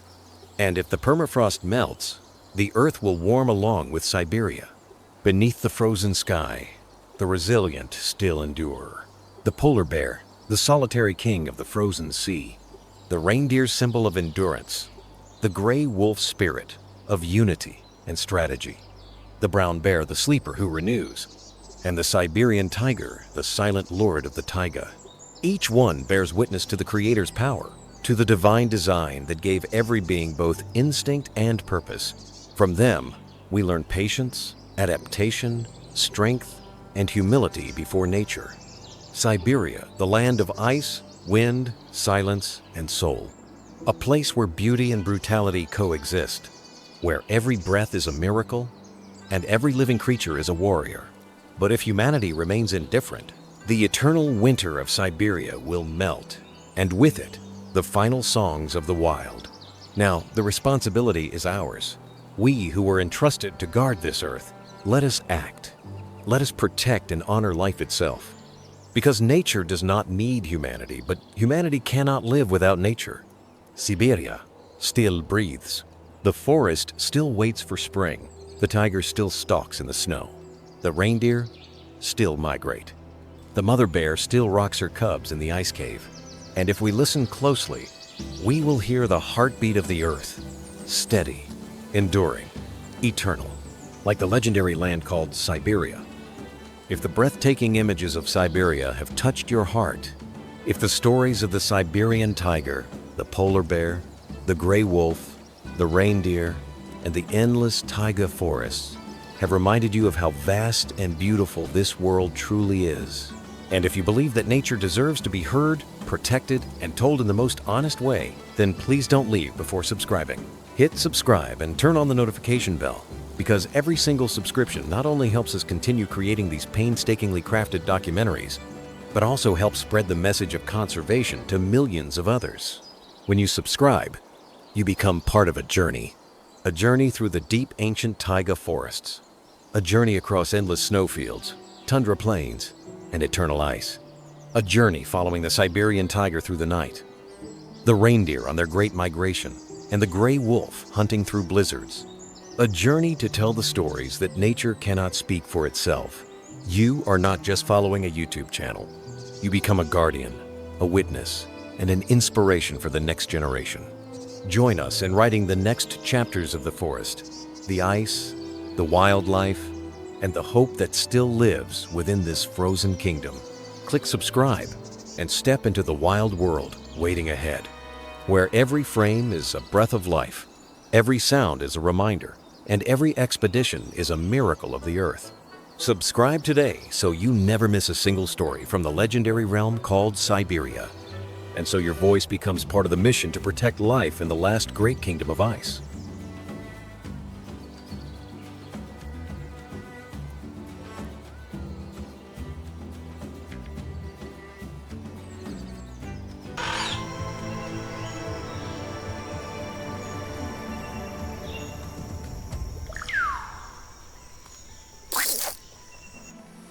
Today, the Amazon is known as the largest ecosystem on the planet, spanning nearly 6.7 million square kilometers across 9 countries, with its most vibrant heart in Brazil.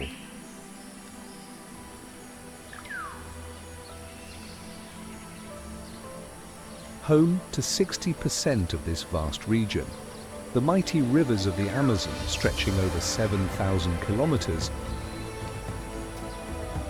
flow like giant arteries, delivering life to every corner of the forest. It is the largest river in the world by water volume, a natural wonder unparalleled in its magnificence.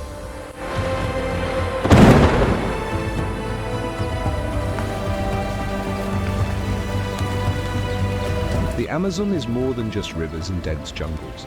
Its tropical climate, with abundant rainfall of up to 2 meters annually and steady temperatures ranging from 25 to 30 degrees Celsius, creates a vibrant tapestry where the forest remains lush and green, nurturing and sheltering thousands of rare plant and animal species.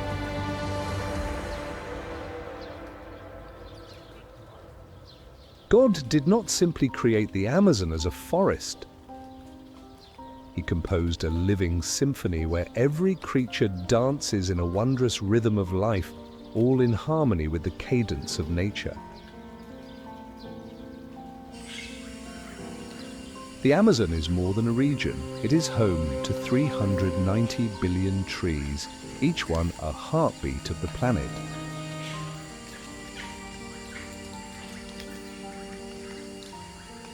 These trees, belonging to 16,000 different species, collectively form the lungs of the Earth, absorbing billions of tons of carbon dioxide and releasing pure oxygen, the very essence of life for us all.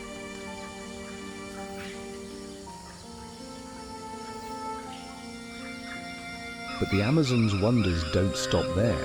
It is home to 10% of all known species on Earth, from over 3 million species of invertebrates, 2,200 species of fish, 427 species of mammals, 1,300 species of birds, to 400 species of amphibians. Each creature plays its part in the eternal symphony of life.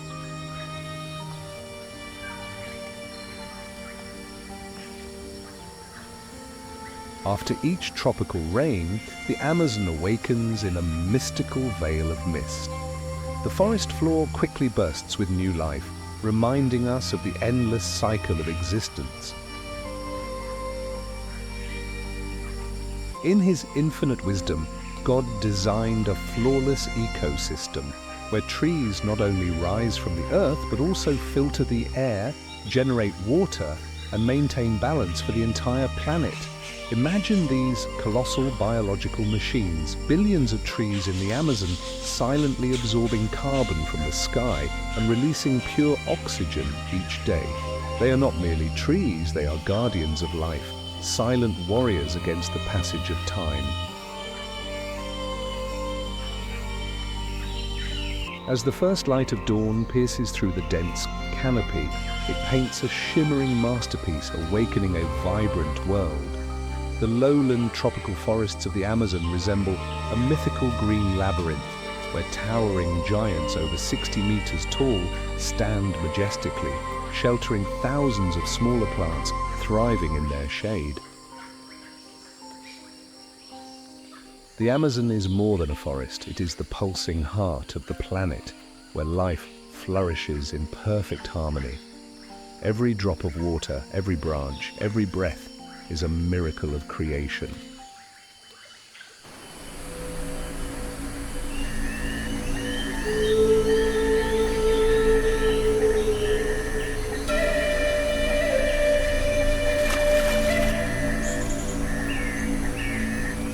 In the beginning, when the Amazon was a mysterious land cloaked in the breath of creation, God brought forth the Waorani people, the first children of the forest.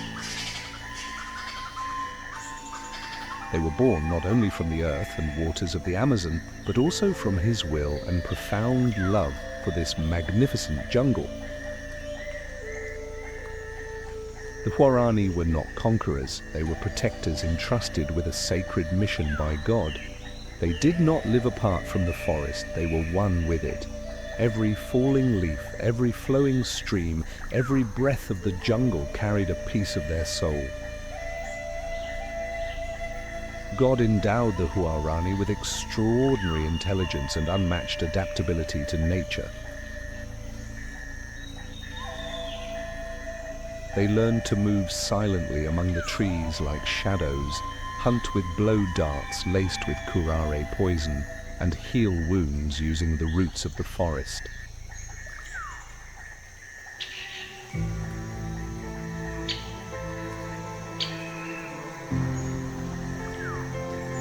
These skills were not merely for survival, but for maintaining the perfect balance of the jungle, which they revered as their sacred home. But the Waorani thrived not only through their skills. God gave them hearts full of love and unity. They lived in tightly knit communities, sharing food, nurturing their children, and protecting one another from harm. Their language was rich and expressive, blending seamlessly with the calls of the birds, as if they were the very voice of the forest itself. The Waorani believe the Amazon is not just a dwelling, but a great mother, nurturing and sheltering them for centuries. When a Waorani passes on, their soul does not disappear. It becomes part of the forest, turning into streams, trees, or the song of a bird at dawn.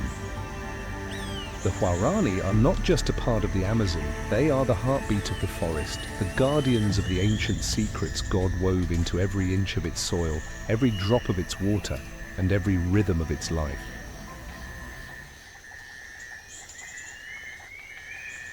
Deep within the Amazon rainforest, where sunlight barely filters through the dense canopy, a majestic and mysterious creature moves silently.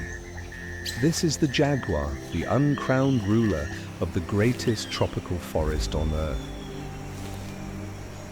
The jaguar, Panthera onca, is the largest cat in the Americas and the most powerful predator in the Amazon. With unmatched strength and perfect adaptation, the jaguar has become a symbol of power since the dawn of this ancient forest. Its golden coat, adorned with distinctive black rosettes, is not only breathtakingly beautiful but also serves as the perfect camouflage. In the shadows of the rainforest, the jaguar waits in silence, poised for an explosive moment where every leap is an act of precise calculation and every bite is nature's declaration of power. Measuring up to 2.4 meters in length and weighing as much as 100 kilograms, the jaguar is not only massive but also incredibly strong. Its jaws deliver a bite force of up to 10,000 psi, far exceeding that of lions and tigers, making it the apex predator with the most powerful bite in the feline world. Unlike the neck-biting attacks of lions or tigers, the jaguar delivers a razor-sharp and precise strike to the skull, instantly incapacitating its prey. This is not just raw power, it is the art of predation, honed over thousands of years of evolution. The jaguar is not merely a predator, it is a vibrant symbol of balance, maintaining stability in the Amazon ecosystem by controlling other species' populations. In its silent majesty, the jaguar not only reigns over the green expanse, but also serves as a quiet guardian of nature. Imagine this forest without the jaguar. Their absence would not only mark the loss of a species, but also the disappearance of a vital piece in the magnificent puzzle that is the Amazon.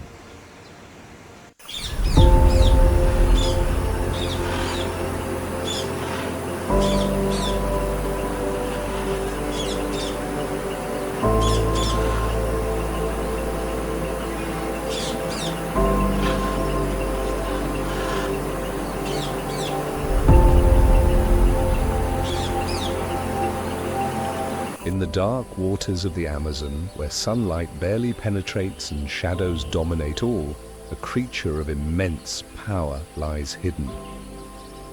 The ultimate predator of the river, a manifestation of strength and enigma, moves like a phantom, silent, invisible, leaving only fear in its wake.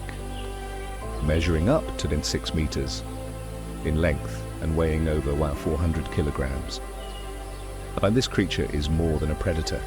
It is a symbol of authority. Its sleek black skin not only offers protection, but also serves as perfect camouflage, blending seamlessly into the dark waters, rendering it invisible to its prey. Only its piercing eyes and nostrils just above the water's surface hint at its presence. A silent, yet menacing reminder that the river is never truly at peace. In his infinite wisdom, God endowed this creature with incredible abilities. Its massive jaws deliver an astonishing bite force of 3,700 pounds per square inch. Capable of crushing bones and overpowering any prey, from large fish and mammals to the most daring challengers. But it is not just brute force. It also possesses the intelligence of a masterful hunter. This creature is a patient strategist. It remains motionless in the water, exposing only a fraction of its body as it waits for its prey to approach. Then, with a sudden burst of energy and a deadly snap, the tranquil surface is shattered by the storm of life and death. But this predator is more than a hunter. It is a guardian of the Amazon's ecological balance. By controlling populations of fish and small animals, it ensures that no species overpopulates, safeguarding the region's rich biodiversity. Its role is akin to a compass, guiding the life cycles of the river in seamless harmony.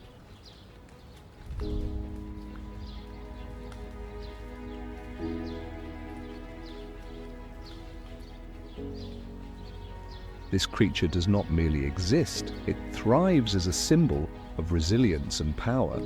During the dry season, it retreats to deeper waters. When the rains return, it moves into flooded areas as if orchestrating the rhythm of the river's life. In the legends of the Amazon's indigenous people, this creature is not merely an animal, it eats tea, a messenger of the river. A symbol of strength and balance. Revered as the living soul of the Amazon, it reminds them of nature's boundless power and the importance of living in harmony with the world. The presence of this creature signifies a healthy ecosystem. Its survival is a reminder that everything in nature is interconnected. When it declines, it signals that the Amazon itself is under threat from human activity. Gaze into the eyes of this creature and you will see the essence of the Amazon River, powerful, enigmatic, and ever-flowing. It is not just a predator, it is the guardian of the river, an eternal symbol of the harmony and strength that God has imprinted upon nature.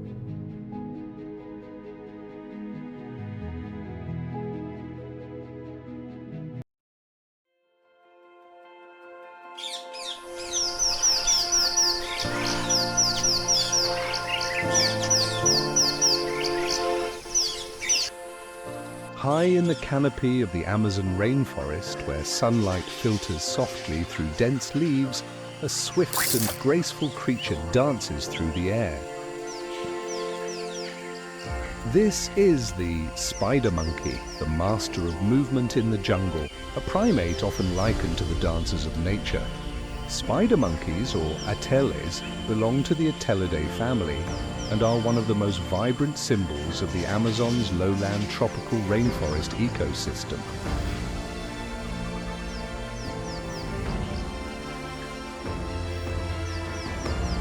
Among them, the black-handed spider monkey, Ateles belzebuth, stands out as a symbol of intelligence and perfect adaptation.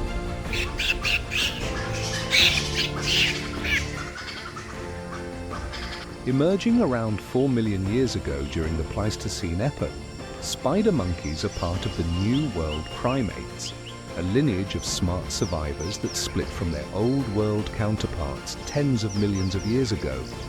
Over millions of years of evolution, they have developed slender yet incredibly agile bodies, with a torso length reaching up to 50 centimeters, and when combined with their powerful tails, a total length exceeding 1 meter.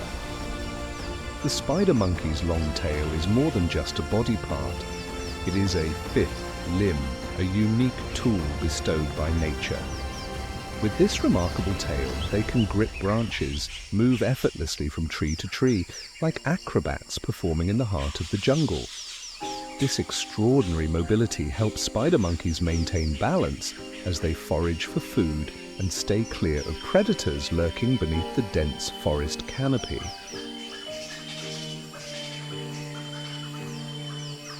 But spider monkeys are remarkable not just for their agility. They possess exceptional intelligence, demonstrated through problem-solving abilities, the use of simple tools and strategic thinking to overcome the challenges of the Amazon. Studies have shown that spider monkeys can remember the location of food in a three-dimensional space and even learn from their peers, a crucial skill for surviving in such a demanding environment. Spider monkeys inhabit the highest layers of the forest, where they not only forage but also build intricate social relationships. They are never alone, living in large groups of 20 to 30 individuals, sharing food, caring for one another, and alerting each other to potential dangers. When faced with a threat, spider monkeys emit piercing calls that echo through the jungle, a symphony of warnings that helps keep their group safe from predators. Their diet consists primarily of fruits, leaves, and seeds, but their meals serve a greater purpose than mere survival.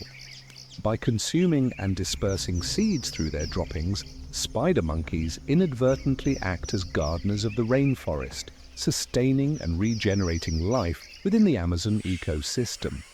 Spider monkeys are not just residents of the forest, they are silent guardians, an essential link in the cycle of life within the Amazon. Every leap, every action they take contributes to the perfect balance that God has ordained for this magnificent jungle.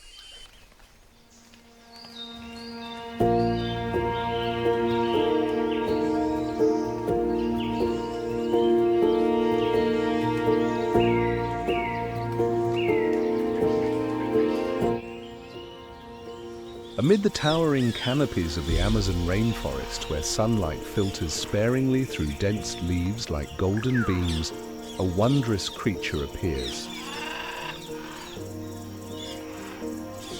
The blue and yellow macaw, as vibrant as a living gem, seems like a gift from God to this majestic forest.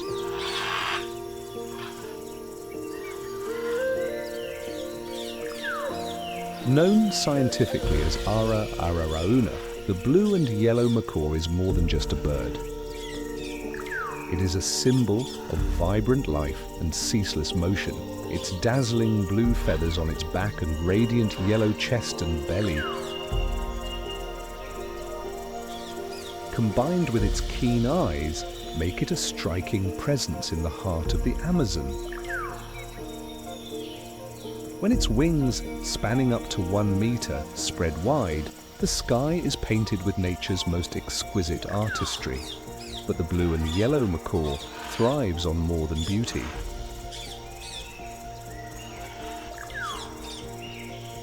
These tireless travelers soar dozens of kilometers daily in search of food and shelter.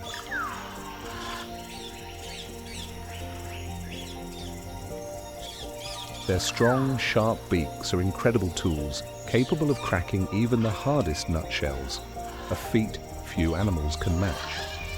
This ensures their survival even in times of scarcity, showcasing their remarkable resilience. What truly sets the macaw apart, however, is its extraordinary social life. These birds are never solitary. They fly in pairs or live in large flocks, constantly communicating with one another through resounding calls, a harmonious symphony of the jungle. Macaw pairs often bond for life, exemplifying a love and loyalty that is both simple and profound, a lesson from nature to humankind.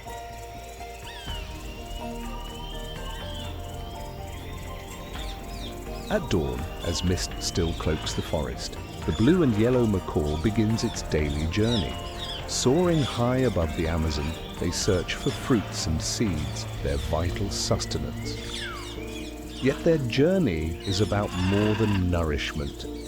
As macaws consume fruit and disperse seeds through their droppings, they become inadvertent gardeners of the rainforest. These seeds take root, regenerating life in the jungle and contributing to nature's endless cycle. For centuries, the indigenous people of the Amazon have regarded the blue and yellow macaw as sacred. Their radiant feathers are used in religious ceremonies, symbolizing harmony and gratitude toward nature.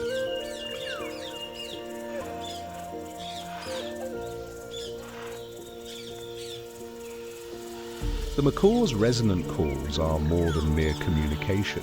They echo like prayers to God, celebrating the wonder of the forest. The blue and yellow macaw lives primarily in the upper canopy of the rainforest, where sunlight kisses every leaf, nurturing a sanctuary for thousands of bird and animal species. This layer, rising 20 to 40 meters above the ground, is a world of its own, a verdant paradise where magnificent creatures like the macaw compose an unending symphony of life. The blue and yellow macaw is not just a dazzling inhabitant of the Amazon, it is a living embodiment of life, connection, and the love God has bestowed upon this extraordinary forest.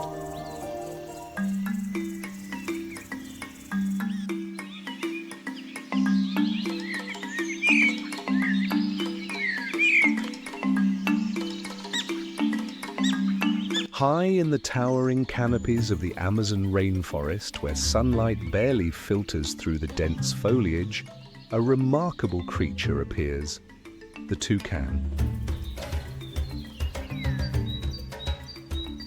With its vibrant plumage and unique beak, it seems as though God has imbued this bird with a touch of his own magic. The toucan, scientifically known as Ramphastos toko, is more than just a bird. It is a symbol of nature's incredible creativity. Measuring up to 60 centimeters in length, with a nearly 20 centimeters long beak, and a striking combination of glossy black feathers accented by white and orange hues, the toucan is a jewel in the paradise of the Amazon. But its beauty is not merely for show, it is a perfect fusion of form and function. The toucan's iconic beak is more than a tool for foraging. It serves as a key to access fruits in hard-to-reach places where other birds cannot go. In his infinite wisdom, God also granted this beak the ability to act as a defense against predators and even help regulate the bird's body temperature. ensuring its survival in the challenging tropical environment. But the toucan does not live for itself alone. It is one of the gardeners of the Amazon. As it consumes fruit, it swallows the seeds whole and disperses them throughout the forest via its droppings. Studies have shown that toucans can spread seeds over distances of 10 to 20 kilometers, contributing to the regeneration and growth of the Amazon's lush vegetation.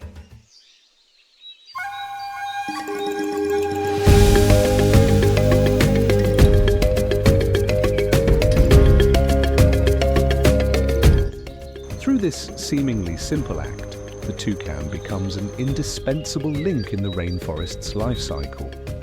Life in the upper canopy of the Amazon is not easy. The toucan, with its short but powerful wings, must navigate swiftly between branches, hopping from one to another to find food, while evading predators such as snakes and eagles. The toucan uses its beak as a defensive weapon or quickly hides within the dense foliage. What makes the toucan truly special is not just its intelligence or survival skills, but its strong social connections. They live in small groups, typically ranging from 6 to 12 individuals, where each member looks out for the others. In times of scarcity, they share what they have, a beautiful display of compassion and unity, as if God intended them to teach humanity a lesson in kindness and generosity. For the indigenous people of the Amazon, the toucan is a symbol of prosperity and vitality. Its radiant feathers feature prominently in traditional ceremonies representing harmony with nature. The toucan is not merely a resident of the Amazon, it is its living spirit, a testament to the balance and beauty that God has bestowed upon this magnificent rainforest.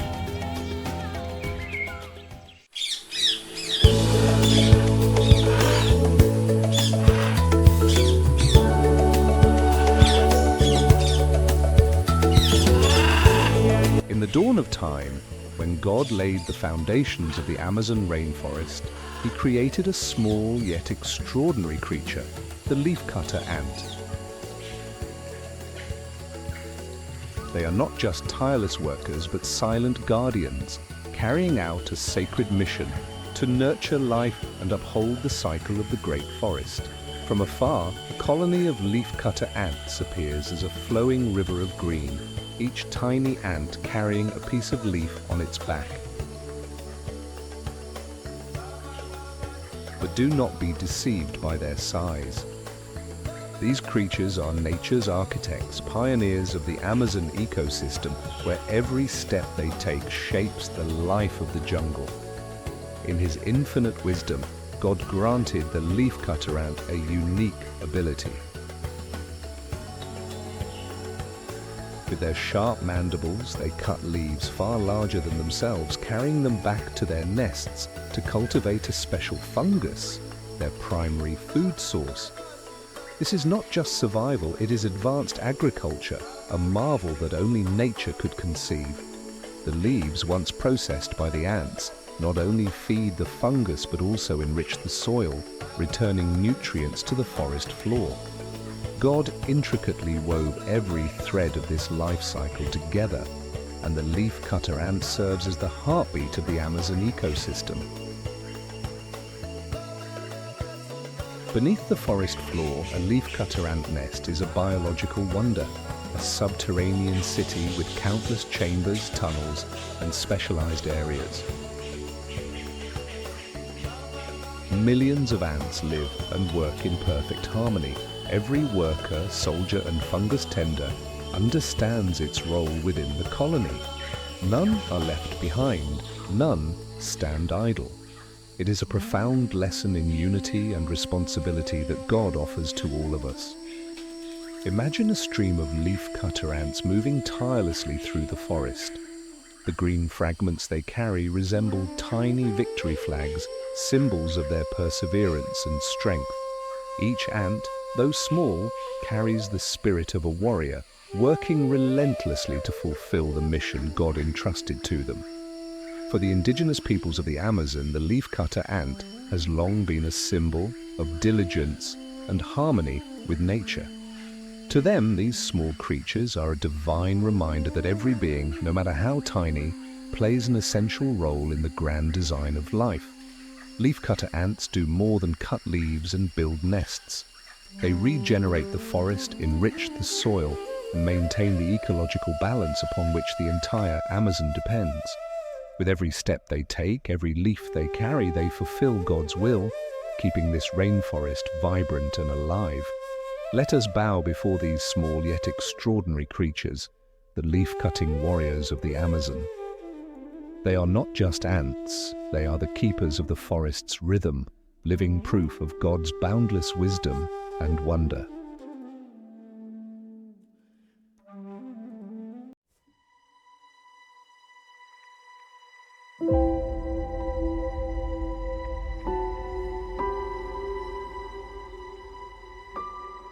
Amid the towering treetops of the Amazon rainforest, where time seems to stand still and sunlight gently filters through lush green leaves, a creature moves with deliberate slowness, as if unbothered by haste. This is the three-toed sloth, a miraculous creation of God, embodying patience and balance in the grand cycle of life. Within this magnificent forest, scientifically known as Bradypus variegatus, the three-toed sloth is one of the Amazon's oldest and most enigmatic residents. Over millions of years, it has evolved to perfectly adapt to the high canopy of the forest, where it finds safety, sustenance, and an ideal space to thrive. Cloaked in greenish-grey fur, often harboring algae, the sloth not only blends seamlessly into its surroundings, but also creates a micro-ecosystem on its own body, home to countless microorganisms and tiny insects. The three-toed sloth lives a life of extraordinary slowness, moving at a speed of just 0.24 kilometers per hour, a survival strategy optimized for conserving energy. While other animals flee predators in haste, the sloth chooses to live quietly, perfectly camouflaged, avoiding attention altogether. This deliberate slowness is not just a means of survival, it symbolizes harmony with nature, utilizing the forest's offerings without competition or destruction. The leaves the sloth eats daily may not be nutrient-rich, but in his infinite wisdom, God gifted the sloth with a unique digestive system. Its multi-chambered stomach allows it to break down large amounts of cellulose from the leaves, a process that can take 5 to 7 days to complete. Through this remarkable evolution, the sloth thrives on a modest diet, maintaining its resilience in the challenging rainforest environment. The sloth descends to the ground only once a week, a perilous journey as on land. It becomes vulnerable to predators like the harpy eagle or jaguar. Yet even in these moments of vulnerability, the sloth moves with a calm grace, as if aware that every step aligns with the divine plan God has laid out for it. Despite its slow demeanor, the three-toed sloth plays a vital role in the Amazon's life cycle. By feeding on leaves, it helps regulate vegetation growth while also serving as a crucial food source for predators, maintaining the delicate balance of the ecosystem. Within its greenish-grey fur, where algae grow and insects dwell, the sloth fosters a miniature habitat symbolizing the interconnectedness God has imbued in all of nature. The sloth does not rush, does not compete. It exists as a gentle reminder that in slowness and stillness, true harmony with nature can be found. The indigenous people of the Amazon have long revered the three-toed sloth as a symbol of balance and wisdom, a creature embodying a slow but steadfast rhythm of life, enduring the trials of time.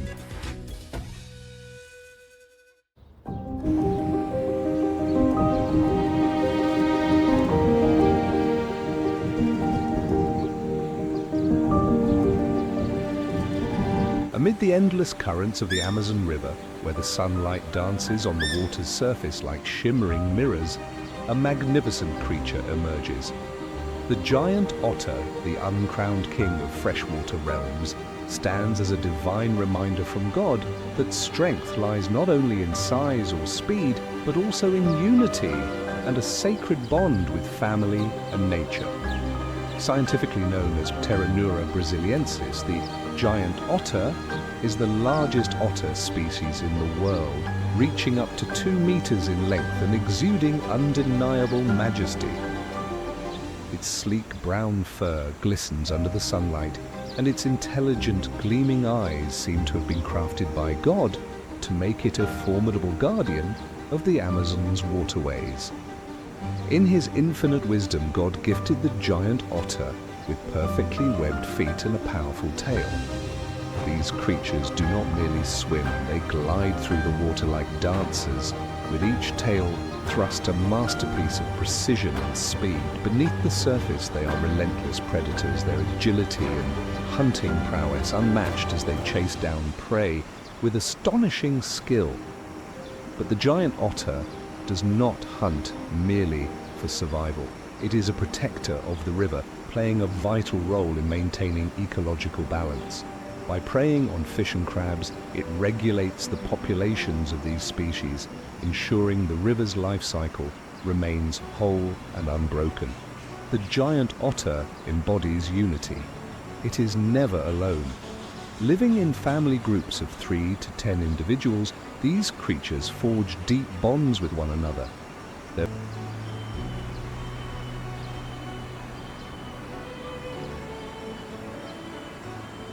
vocal calls are not just a means of communication, they are symphonies of love and cooperation. When danger looms, they stand together, fiercely protecting their family with unwavering strength and courage, becoming true warriors of the Amazon. But do not be deceived by their grace and solidarity.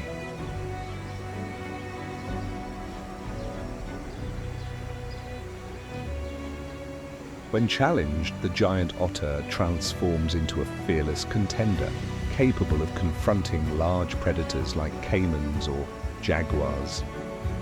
Their resilience serves as a testament to a profound truth. True strength comes from familial bonds and the divine mission entrusted by God. To the indigenous people of the Amazon, the giant otter is more than just an animal. It is a symbol of vitality, prosperity, and the sacred connection to nature.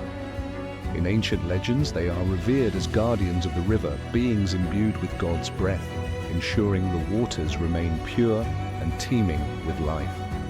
The giant otter does not merely exist, it sustains life. With every tail flick, every call, and every hunt, it not only nurtures its family, but also safeguards the vast ecosystem of the Amazon. They are not rulers, they are stewards, messengers of balance and harmony.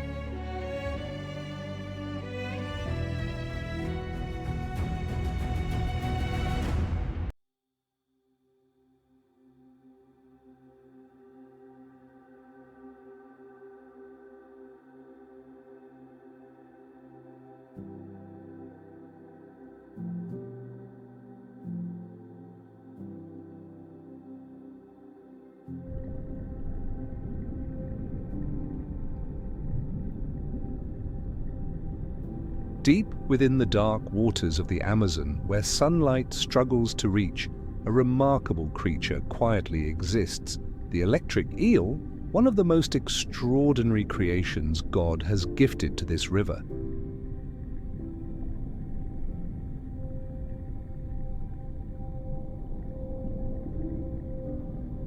With its humble appearance, yet astonishing power, the electric eel stands as a symbol of mystery and might, a living testament to the boundless wisdom of creation.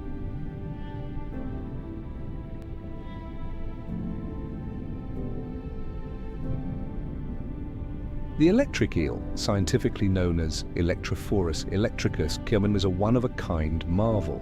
Its long, slender body, which can reach up to 2.5 meters in length and weigh over 20 kilograms, makes it more than just a fish. It is a masterpiece of perfect adaptation. But what truly sets the electric eel apart is not its appearance, but its unique ability, the power to generate electricity.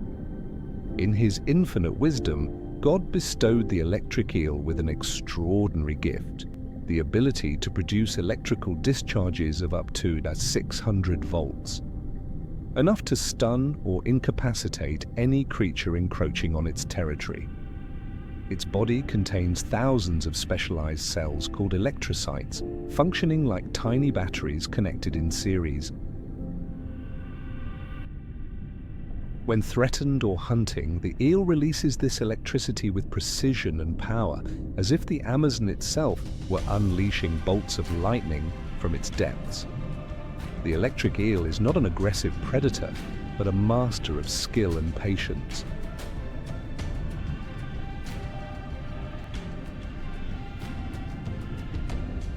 It lurks silently on the riverbed, using its ability to detect electromagnetic signals to locate prey in the murky, dark waters.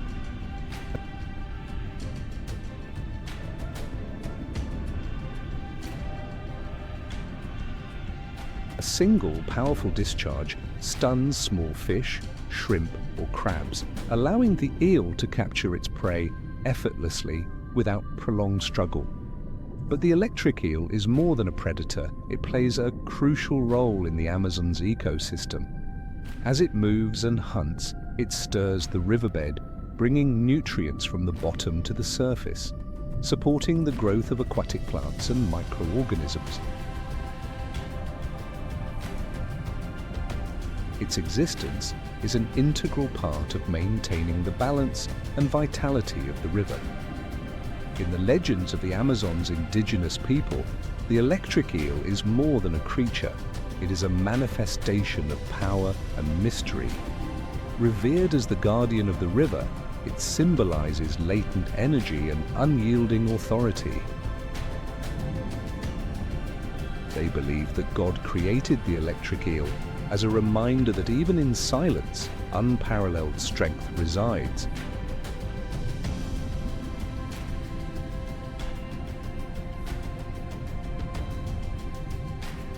Each time the electric eel releases a powerful charge, it is not merely an act of survival, it is a reminder that the Amazon River, with all its wonders and mysteries, holds an unparalleled vitality and boundless power.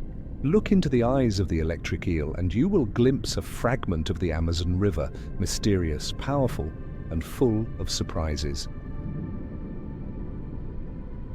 It is not just a creature of nature, it is a symbol of creation and strength, embodying the energy that God has imbued in this magnificent river.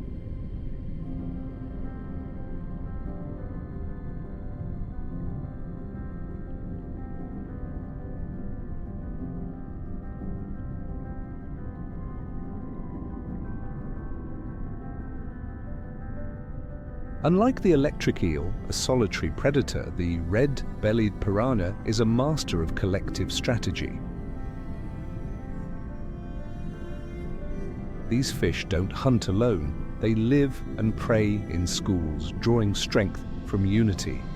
When hunting, the entire school attacks like a storm, delivering lightning-fast bites that leave their prey with no chance to escape. Their razor-sharp teeth can tear through flesh and crush bones in mere seconds, making them relentless predators. Scientifically known as Pygocentrus natureri, the red-bellied piranha, one of the most infamous and feared creatures of the Amazon, is a striking example of nature's power. Measuring only 20 to 30 centimeters in length, their compact but powerful bodies are covered in shimmering silver scales, accented by the vivid red of their bellies and fins. Their piercing eyes and razor-sharp teeth serve as a reminder that size is not the measure of strength. Sharpness and decisiveness are what command respect. Despite their fearsome reputation, red-bellied piranhas are not just aggressive hunters. They are the cleaners of the river, scavenging carcasses and organic debris to keep the waters of the Amazon clean.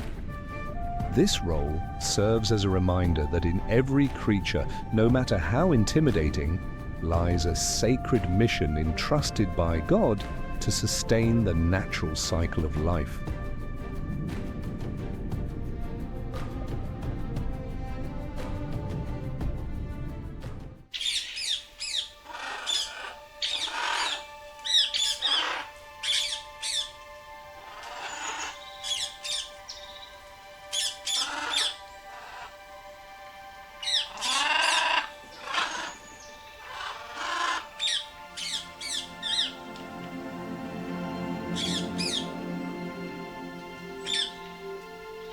Hidden among the dense foliage and intricate web of life in the Amazon, where sunlight barely reaches the forest floor, a small yet enigmatic creature resides, the spider. A creation of God, it is endowed with the remarkable ability to weave intricate and ingenious traps as if he intended to showcase nature's artistry in this tiny being. Amazonian spiders, with thousands of species, are extraordinary creatures crafted by God to balance and sustain life in the tropical rainforest. From giant hunting spiders with impressive size to golden orb weavers spinning radiant webs that shimmer in the sunlight, each species carries a unique purpose.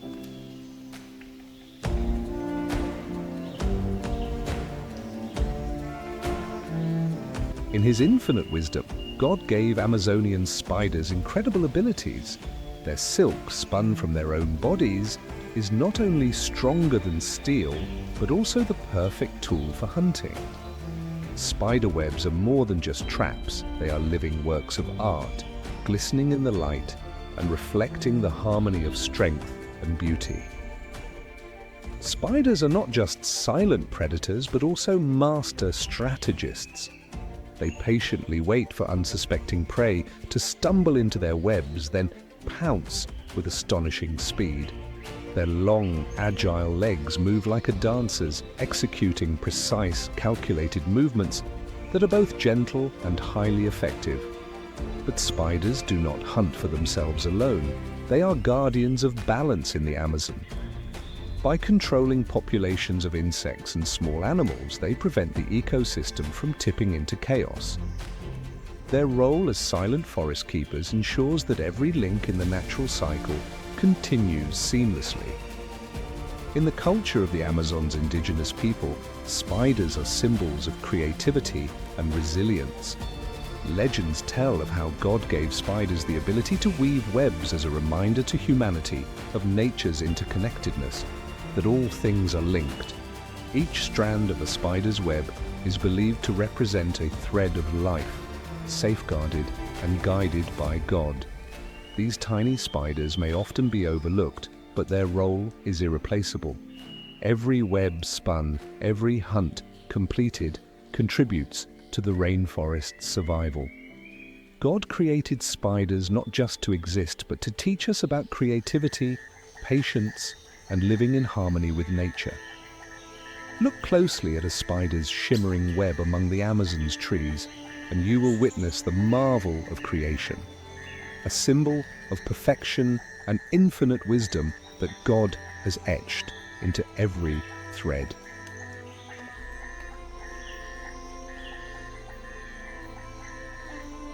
Deep within the lush greenery of the Amazon, where every corner holds an air of mystery, a small yet radiant creature appears like a living gem of nature.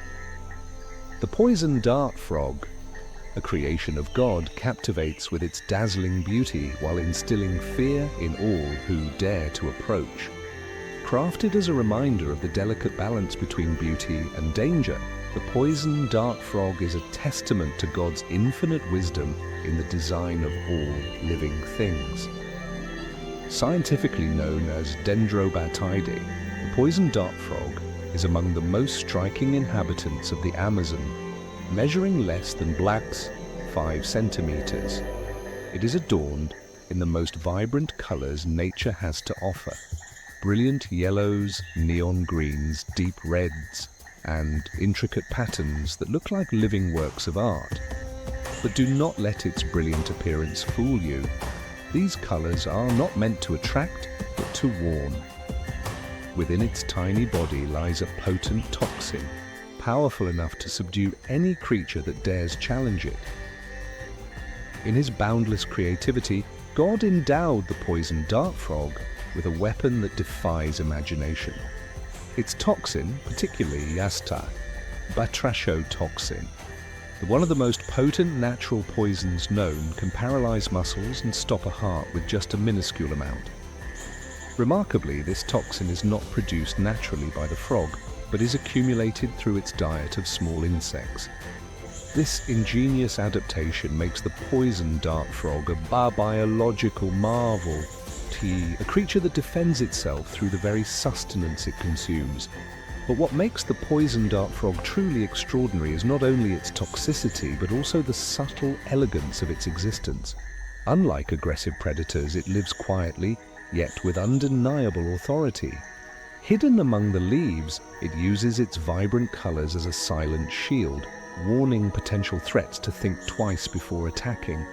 Despite its size, the poison dart frog plays an irreplaceable role in the complex ecosystem of the Amazon. It acts as a regulator of insect populations, maintaining balance in the rainforest.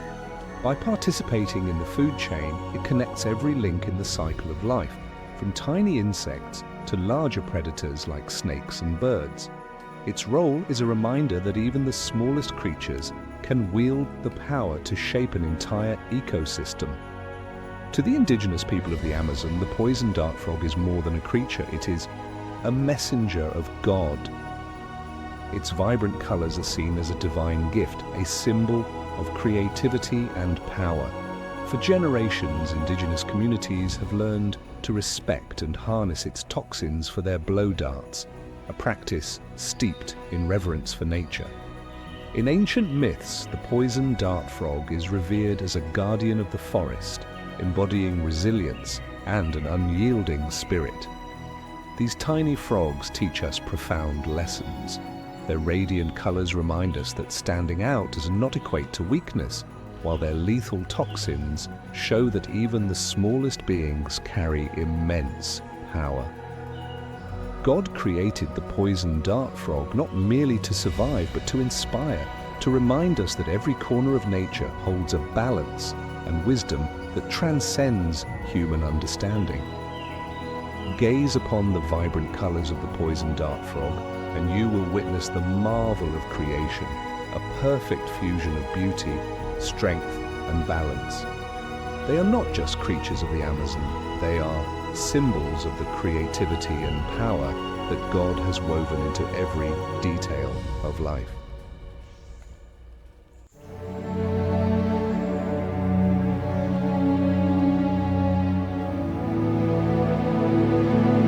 Deep within the Amazon rainforest, where towering trees stand as guardians of life, an unrelenting tragedy unfolds. Wildfires and deforestation, two unstoppable forces of destruction, are ravaging the Earth's heart. The Amazon, called the planet's great green lungs, is not only crying out for help, but threatening the fragile balance of humanity's survival. Every year, millions of hectares of Amazon rainforest are consumed by raging wildfires. These fires are not all natural disasters. Most are ignited by the human hands. Flames are intentionally set to clear land for agriculture, cattle grazing, or resource extraction, turning the Amazon from a fortress of greenery into a charred, barren wasteland. When the fires ignite, it's not just trees that burn. Millions of animal and plant lives are lost. Jaguars lose their hunting grounds, sloths cling desperately to charred branches, and flocks of birds flee in panic, abandoning their homes. The flames destroy more than the landscape, they incinerate the future.